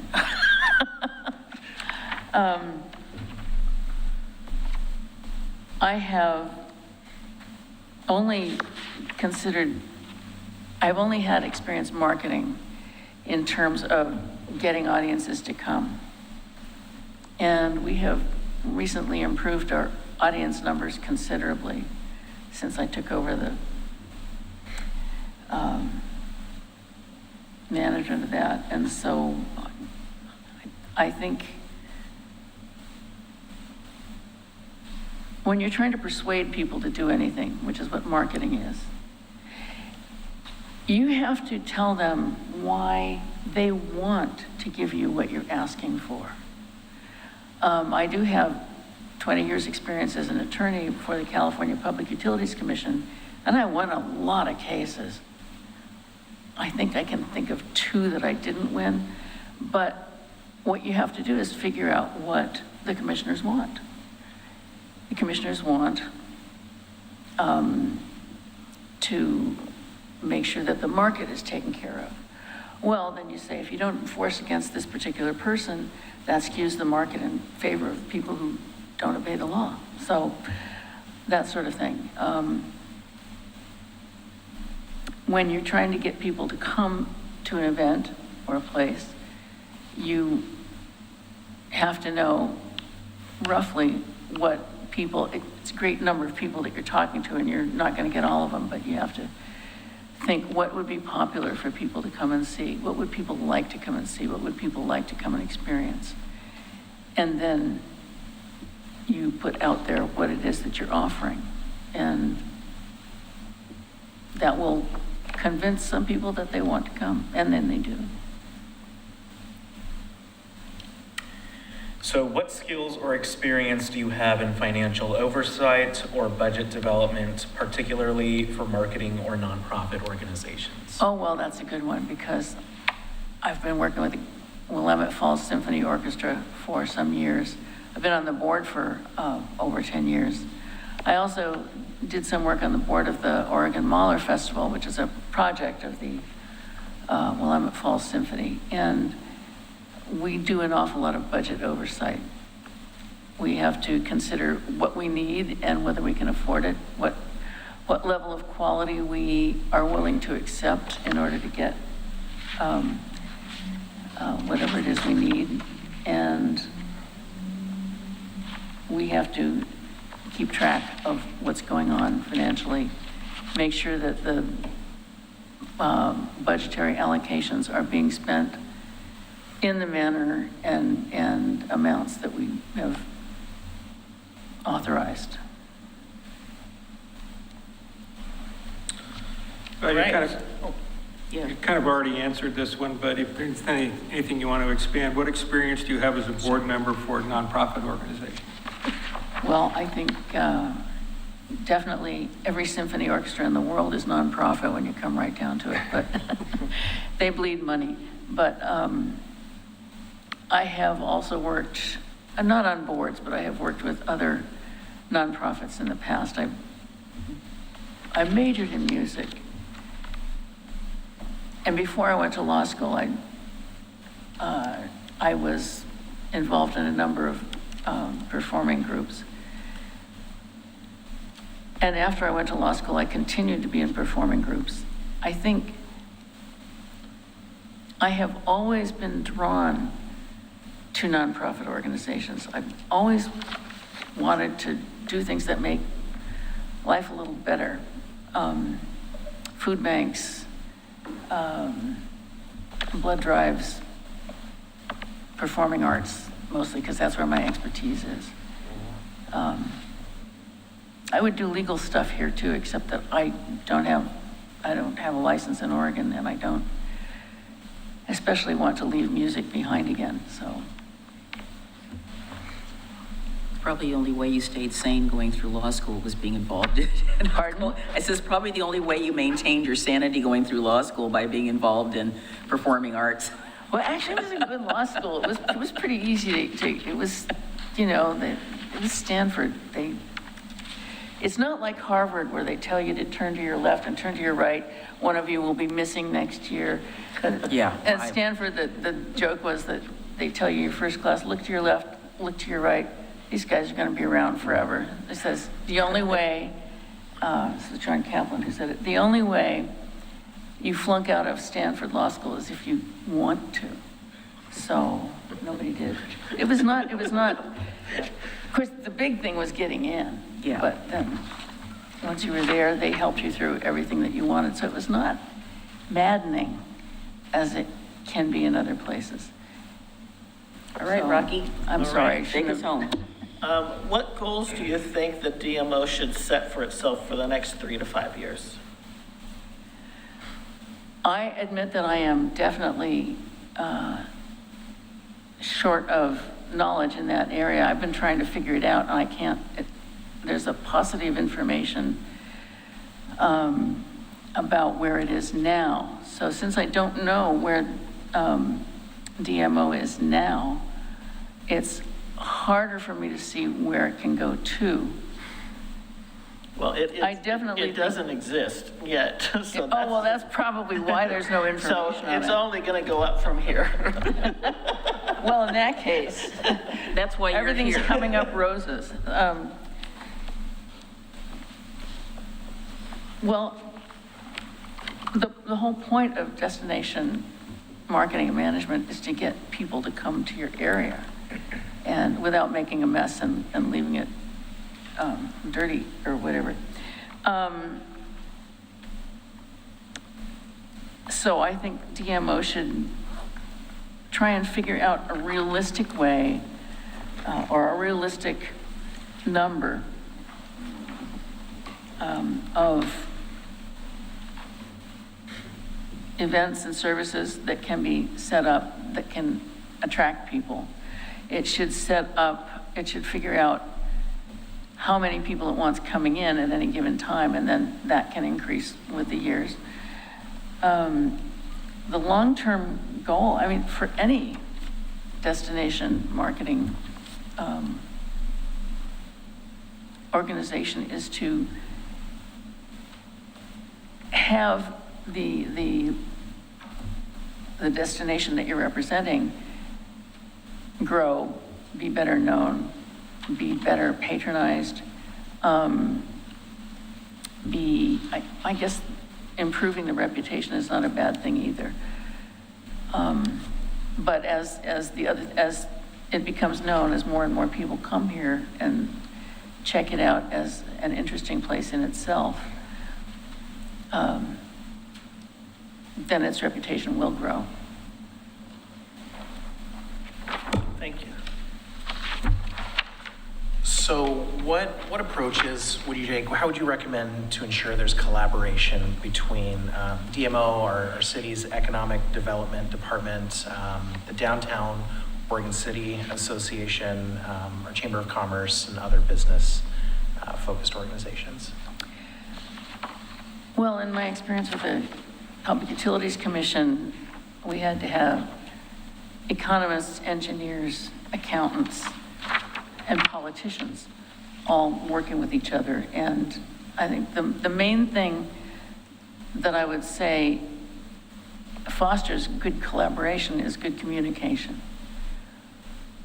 Each one of these departments needs to adequately state what it wants in the context of the group and find out what the other departments want, because you have to be able to move together with the knowledge of which way each other one is moving. You can't be an octopus with each arm going in a different direction. You have to get united behind a goal. And I think that the commission sets out its own goals. And I have peeked at those. And I think this commission does want to make Oregon City more visible. It wants to make Oregon City more visited. And it wants to make Oregon City grow in a responsible way, but grow. And if all of the departments are moving towards that goal, they can give each other input as to how they can mesh their particular expertise with each other's and get that goal, get to that goal. How would you handle conflicts of interest or differing opinions among board members and executive directors, stakeholders, or the community? Conflict of interest to me means that you have two differing interests that cannot intersect. You can't, for example, I can't be on the Grants Commission because I obviously have a conflict of interest there. I want my symphony to get grants, but I also, if I were on the Grants Commission, I'd have to, it would be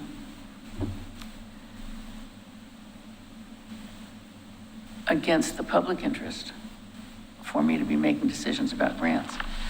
So to me, it's a term of art. Public conflicts of interest are different from differing opinions. But I think when you have, again, as I say, communication is important. You have to let people know what you want in a respectful way, and you have to listen to what they want in a respectful way. And that's the best way to come to some kind of agreement.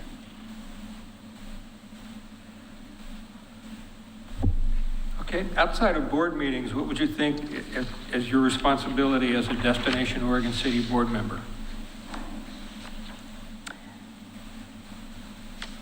To notice things, to research what needs to be found out,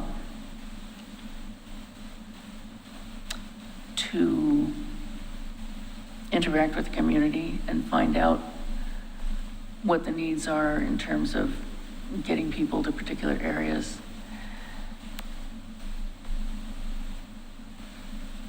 I think if you're on any board, you need to spend a lot of time learning about a great many things. And definitely that would be part of the remit here. So one of the things that the board will be doing will be working with an executive director, providing oversight. So how would you, as a board member, work with the executive director? I'd have to find out who the executive director was, what he or she wanted, how he or she worked, and adapt to that. I'm assuming the highest motives and capacity in the executive director. But if there are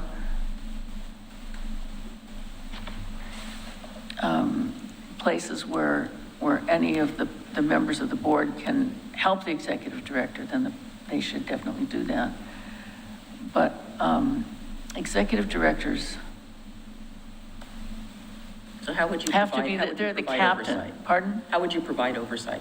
How would I provide oversight to the executive director?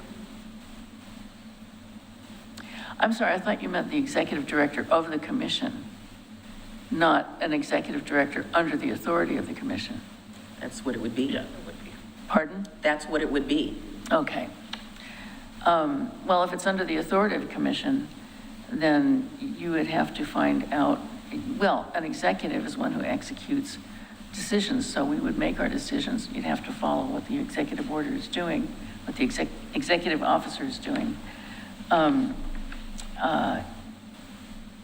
And keep tabs on how things are going, make sure that the aims of the organization are being carried out properly, and give guidance where it's necessary. I'm assuming the best will on the part of all the actors, by the way.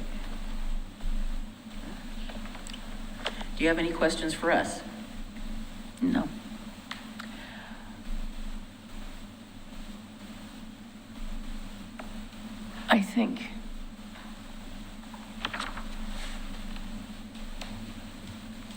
think Oregon City is very special. That's why I left Portland for here. Not just because of the orchestra, but also because it's where the history is, and I like history. I suppose the question I really have is, why have you not had a destination marketing and management organization so far? That's a good question. Probably I thought money. Money, and we probably weren't ready for it. Yeah. Money? And we probably weren't ready for it. Yeah. We have a tourism development strategy plan, and I think as has been observed is that the city of Oregon City wears a lot of hats. It has many, many responsibilities, and tourism has been one of them, but I think the city's recognizing that it can't really do that and do everything else that it does, or at least well. And if we did do it, we'd have to have a whole bunch more money than we actually have. But the DMMO will not get a lot of money because you don't have a lot of money. Not to start with, but Sorry. it can, there could be more. Well, are we still part of the Main Street USA program? The downtown, yes, yeah. They are. That's very attractive to a lot of people. Yeah. And there were several places in California near San Francisco that were like that. And they were popular destinations, Yeah. Benicia, places like that, Martinez, Yeah, Martinez, Napa. Yeah, the Main Street program does do some marketing for its members. So there's a federal level, nationwide level, and then there is a statewide level. And there is some of that going on, but, as you said, we could probably do more. And we are trying to do more. That's why we're trying to create this DMMO. The city will have some connection to it. It's not going to just completely cut the cord, so to speak, because it is going to be some city money, and there will be some, what was the word I want to use? We'll have the connection, but it will not be, let's just say we'll dip our toe into what's going on every so often. We will not be managed. We will Interaction with oversight. Yeah, it will not be, unless something really weird happens, and then we might, who knows? I won't be around, so I'm not going to worry about that. Well, I don't know. I think, I'm 76 years old, and I have to tell you, it's pretty much a given that something weird is going to happen. Yeah, all the it time. Yeah, so It absolutely is. Yeah, something's going to happen. So Yeah. I feel very confident. It's been one of my goals since I've lived here for a while, and I've been involved in a lot of aspects of Oregon City, including, tourism. I did note on your application, I noticed that we don't have we should have another section that says culture/arts. That should be one of the areas that we want representation. So you put historic sites, and I thought, well, that's probably, you checked that because there wasn't the one you really wanted. Well, there was no place to put it. Yeah, so we're gonna fix that, so. And I do like history very much, so. Anyway, well, thank you so much for coming in. Thank you for waiting. We appreciate your time, and we will be getting back to you. Thank you. I appreciate your listening to somebody who doesn't have an awful lot of marketing credentials. It's oversight. It's oversight. I have done some oversight. All right, thank you very much. Thank you. Thank you. So, Mr. Graham, do we have either Mr. Lawrence or Mr. Galvin here? I'm afraid not. That was the last person. Okay, so those two folks did say they were coming? They did. Okay, and they did not. Okay, well, I guess we are done at this point in time of doing the interviews, and I guess unless somebody needs a quick break, we will get to discussing.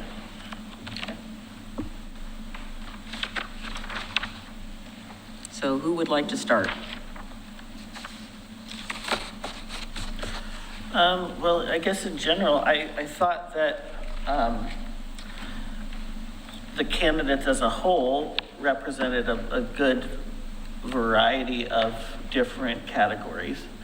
And some more than one. Right. And there's a couple candidates that have very specific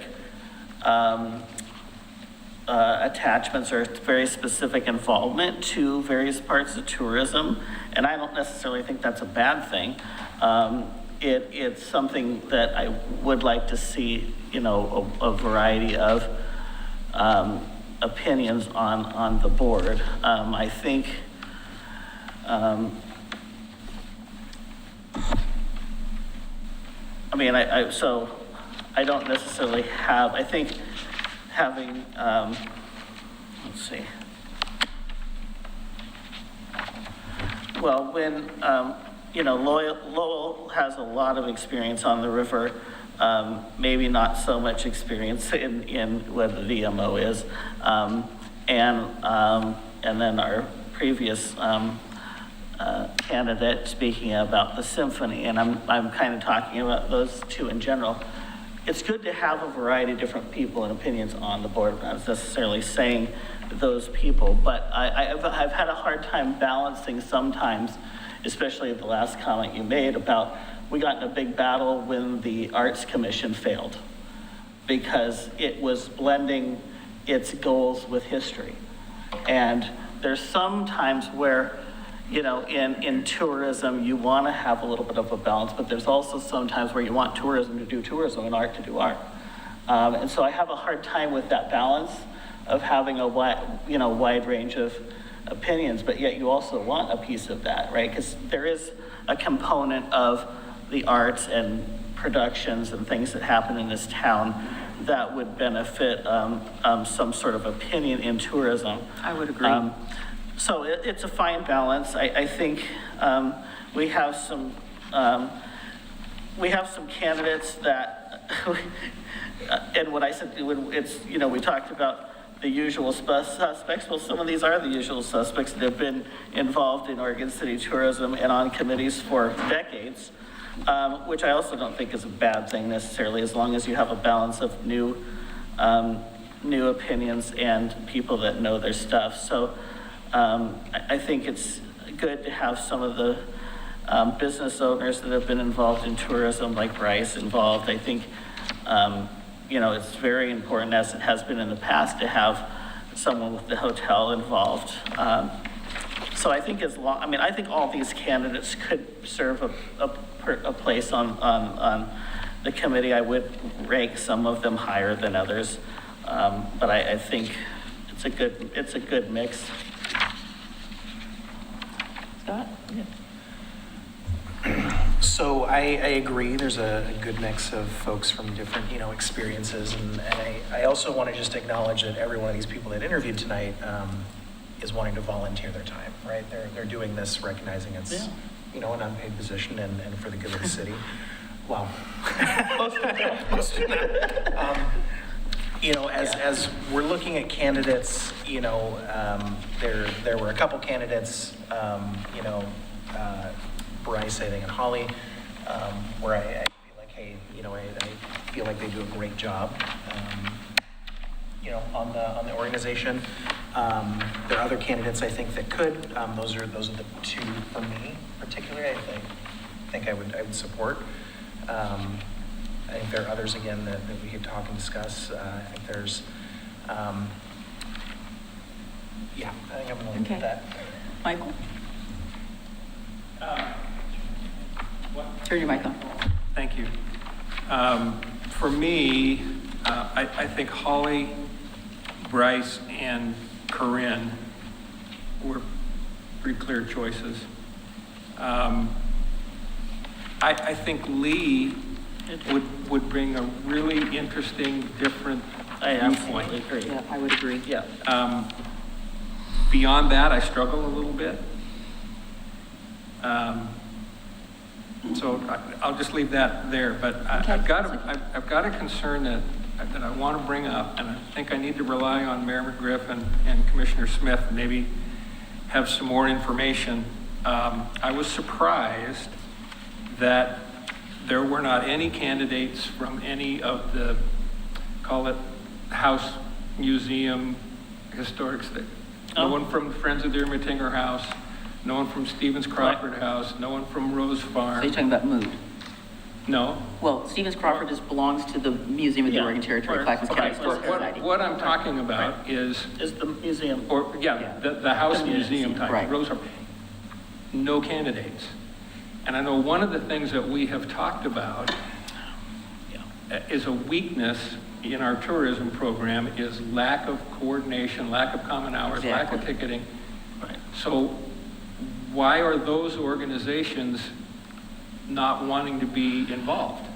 And are we heading right back down the same road again of not going to be able to get those groups in the boat? Well, somebody that was interested in applying, Don Scott, who was involved with them, was somebody who had talked to me, and we had chatted about him being involved. Yeah, and Don and I talked also. And he unfortunately is involved in unraveling the Curtis Foundation, and he said otherwise he would definitely be on this, because he was involved early on with the Heritage Coordinating Committee and other groups.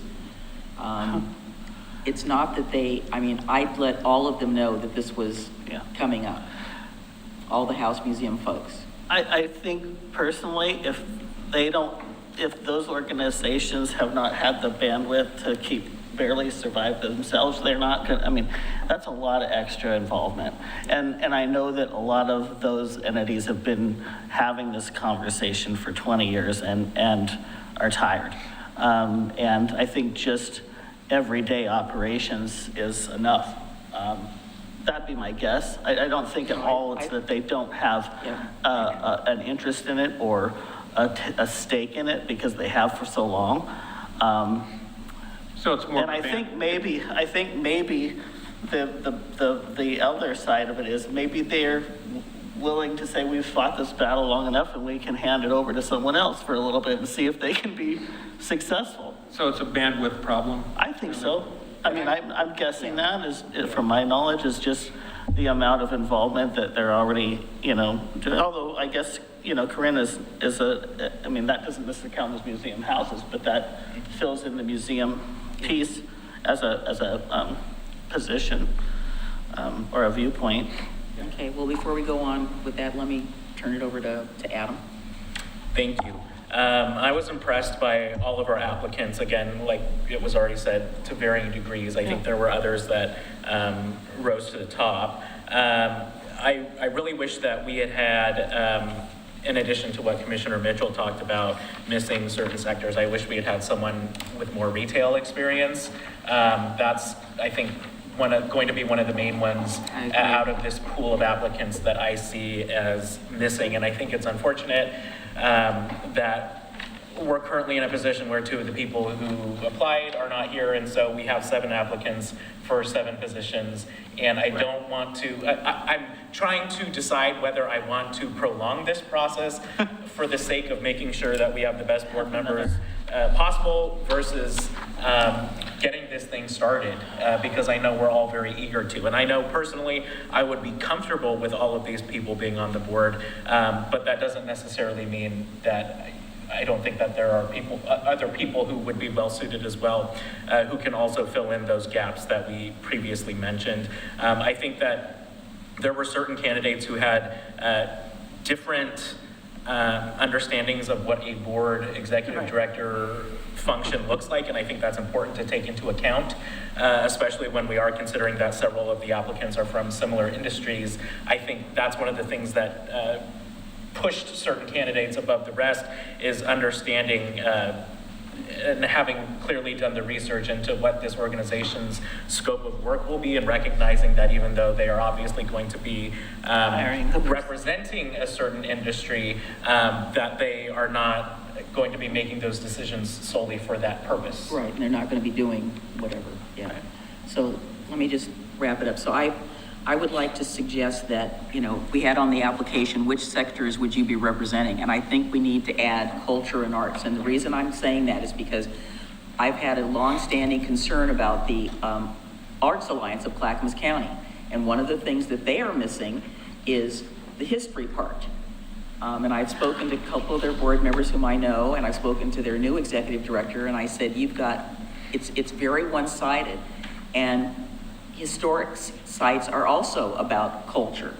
And they said, oh, well, we covered that under a very broad topic, but they've never, in their organizations, recruited. But I think, again, we need to add that culture/arts to this list, because I think that is something that does bring people in. I mean, I did attend the Three Rivers Artists Guild event at the Trail Center, and it was pretty darn busy.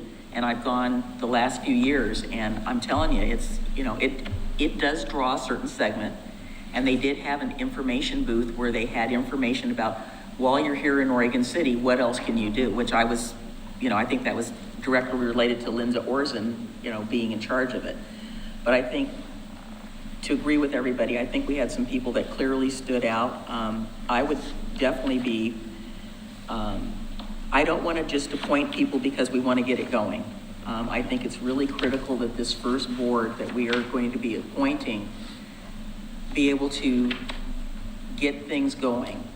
And I can clearly see that there are probably 5 people that I would recommend appointing. I particularly was very interested in Lee, because not only because she's younger, but she brings a different aspect. And I think that some of the things she said about a multifaceted approach. So you get them here, then what else are we going to do? I think that was really good. I think Bryce and Holly are, I think we all probably, some of us will agree that they stood head and shoulders. As long as I've been here, and I think as long as you've been here, we've always had somebody from the hotel on our OCCIT group, yeah, off and on. most of the time, And that's yeah. the Oregon City Civic Improvement Trust. Forgive me for using the initials. Yep. It was a precursor to several things we've done here in the city, and I think that I think that we've got a good track record with people that have been involved in the hotel. And I think she pointed out that it doesn't really matter. She's not going to really have a conflict because everything that happens is going to be somehow related to what she does, but she's not, she sees the difference by being on TDC of how that relates. I would have loved to seen somebody from, you know, we do have just outside the city limits, Agric, we've got wineries, and they are also a draw here. I agree with you about the retail. We definitely need somebody from that particular sector, and maybe we have to go out and ask people, because sometimes people don't apply because they need to be asked. So I've got Holly, Bryce, where are my notes here? Lee. Yes. Green. Assume. And Corinne? Corinne, excuse me, yes, Corinne. Corinne, And I would be interested in, and I think it's primarily because she's an attorney. I think Carol might be really good to fill in that sort of arts and culture position. I've worked with Mr. Gillespie many times, but he's really he's a hands-on guy. Yeah. He wants to, you know, and this group will not be scheduling boat tours, unfortunately. That's not going to be their role. Right. Go ahead. Thank you. I forgot a few things that I wanted to say. That's okay. So I absolutely agree about the arts and culture, especially the performing arts, as you all know, is important to me. That's one of the only reasons I go to Portland, and I go there often. So it really is a big tourism driver that we ought to take advantage of. And I agree with all of the people you stated and the people that were stated. I'd also say that I'm interested in Don Ramsey, specifically because he does have experience in the marine tourism. But what I appreciate about him is the fact that he doesn't have that specific financial interest anymore, given that he's not in that industry right now. And so, again, like I said, obviously we're going to have people coming into this position with their certain areas of expertise that they would like to advocate on specifically, but I think having someone who comes to this, like you said about Lee, with experience but not necessarily a drive to make profits for their own business because he is no longer in operation, is something that I am attracted to as well. Yeah, I didn't see anybody on here who was, I felt in their interviews they're not interested in that. Everybody, when we talked about what's your role as a board member, they talked. Well, right. Yeah. But I'm saying there's no way to I know. Yeah. separate yourself from that. Yeah, but I think that these people can definitely. I absolutely agree. Yeah. Can I ask a procedural question? Because as I recall, legally, per the bylaws, we have to have 5 to 7 members, right? Right. Correct. So we could choose 5, get this thing off the ground, And get more. advertise again, go out and ask people, and look for maybe that retail representation or that arts representation. Or the agritourism Or, representative. yeah, to fill in the other 2 positions, but we could get the board underway with 5, right? Correct. Yeah, Okay, thank you. That's kind of how I felt. So the question is, if we go down the line, to get the 5, we would go down the line with each of you for a choice. I think we've got 3 clear, or 4, at least 4 clear. Well, I have for Commissioner Mitchell, Holly, Bryce, Corinne. That's the only 3 I have from him. Are there others? And Lee, Lee, that's 4. right? Is there And another? I'm going to listen to the rest Yeah, on let's 5. have, 'cause let's have a discussion about the others, so. Yeah, Okay, then. I'm not sure on number 5 yet. Yeah, and my 4 are Lee, Bryce, Corinne, and Holly. So that's, go ahead. Yeah, I truthfully, I would support all those 4.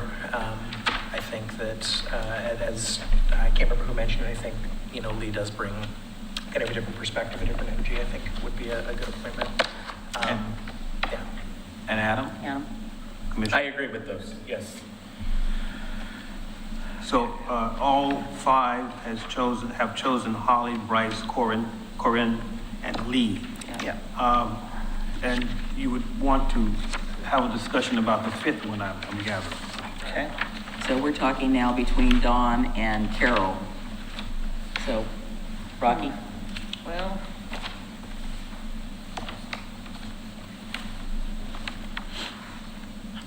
based on kind of the balance that we have now, I would say Dawn.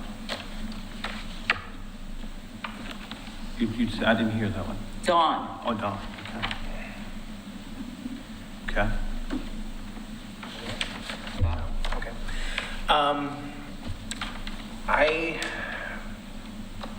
But I'm open to the others. I am open. I will say one of the things that I noticed about Don is he pointed out something that none of the other candidates did. Budget?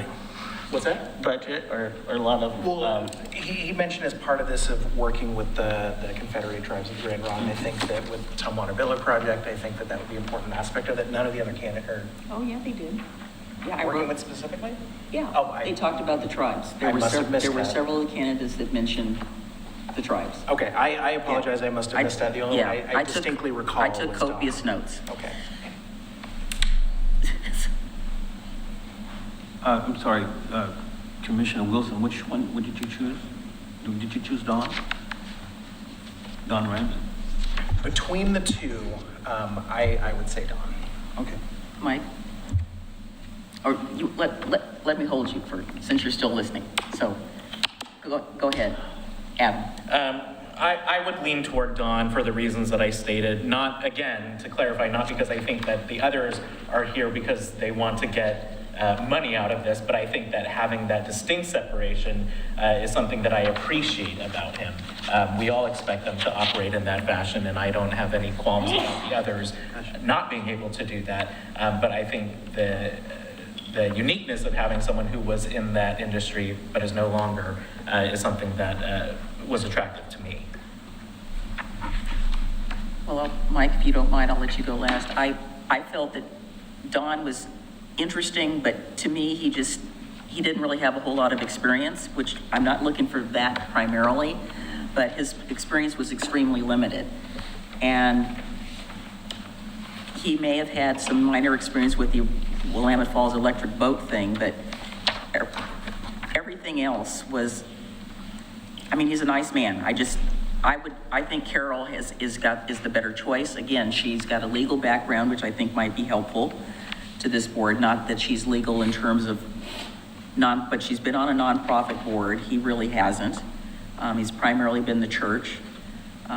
He's been in marketing, but it's involving the sales of products. So, I mean, I'm looking for that link to arts and culture, and Carol's the only person that kind of showed up that basically has that, and I think that's something we do need. We've got already outdoor recreation and river-based. To me, Lee covers kind of both of those to me. If I may. Go ahead. I mean, I agree with what you just said, the positives for Carol, like I said, the interest that I have in the performing arts sector as well. I would be supportive of appointing both of them, and then basically, I mean, not specifically, but making it clear that the remaining 7th position is preferred to be from retail or agritourism. So I would be fine with appointing both of them since we have the capacity to do so, and it seems like we agree on that remaining 1 or 2 sectors that we could choose from with a smaller applicant pool. Michael? He's smiling. I'm sorry I did not bring my decision-making coin with me tonight. Yeah, it's just about to that. Yeah.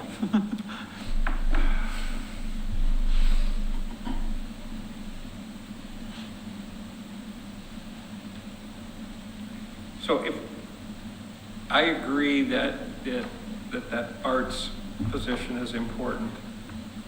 And I'm just trying to decide if we would be better served to advertise it, since that was not one of the categories that we advertised before. And I know there was a little bit of chatter online wanting to know why we didn't do that. Not that I want to be guided by what goes on social media, but the question was raised why that wasn't called out. So Well, I'm not calling out arts, I'm saying culture/arts, because yeah, as Adam pointed out, music and all of that is part of culture. But then there's also the arts part, which is, again, we have a very active community, and I think dealing with arts. I think I would probably go with Don and advertise for arts and culture / agritourism / retail. So which category are you putting Don in? Are you putting him in river-based? Yeah.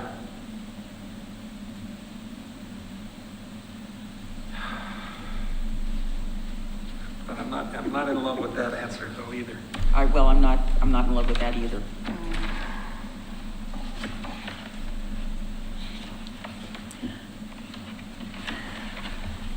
So I'm just going to throw out there, like, we don't have to appoint 5. Like, if we're just kind of on the fence, we have 4 that we like.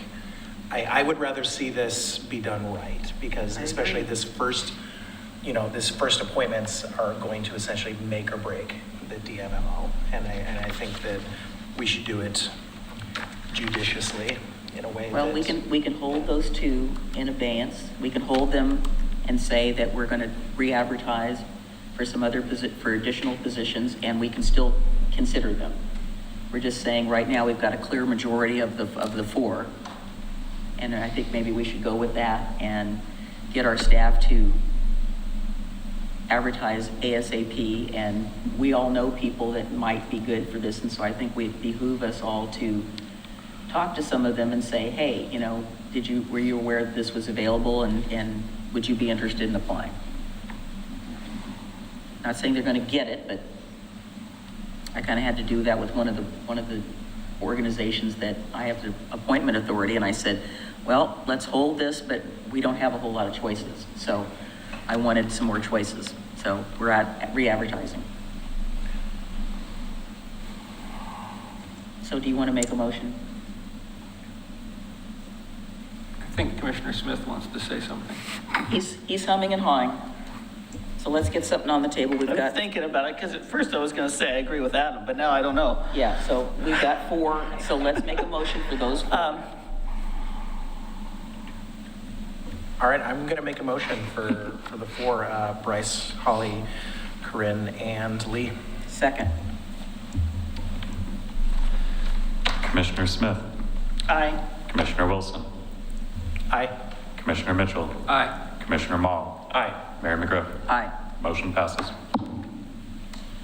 And we're going to re-advertise, and we're going to specifically call out for retail, agritourism, Culture. and arts and culture. Arts and culture. Not river-based. is Lee covering river-based? I think Lee covers our river-based. Okay. It's river-based and outdoor recreation, it's kind of two. Yeah. Okay. So, Not that we're covering two, but that's, so re-advertise this requesting representation from retail, agritourism, and arts/culture yes, for 2 remaining spots. yes. Okay. And- Well, or 3. Sorry. Because Or we only 3. appointed Or 4. Sorry, yeah, you're right. Or three, yeah. Yeah. And for Don and Carol, we're just holding them. Yeah, we're They'll be- gonna hold them. They'll be considered Yes, we're gonna with any reconsider. additional Yes. applications that Okay. we receive. Yes, we're not throwing them out, we're gonna keep them on In the the pool. pool. And Okay. we're gonna do that. Okay. Okay, so we don't have any other business tonight, so we're gonna adjourn and we will see you tomorrow.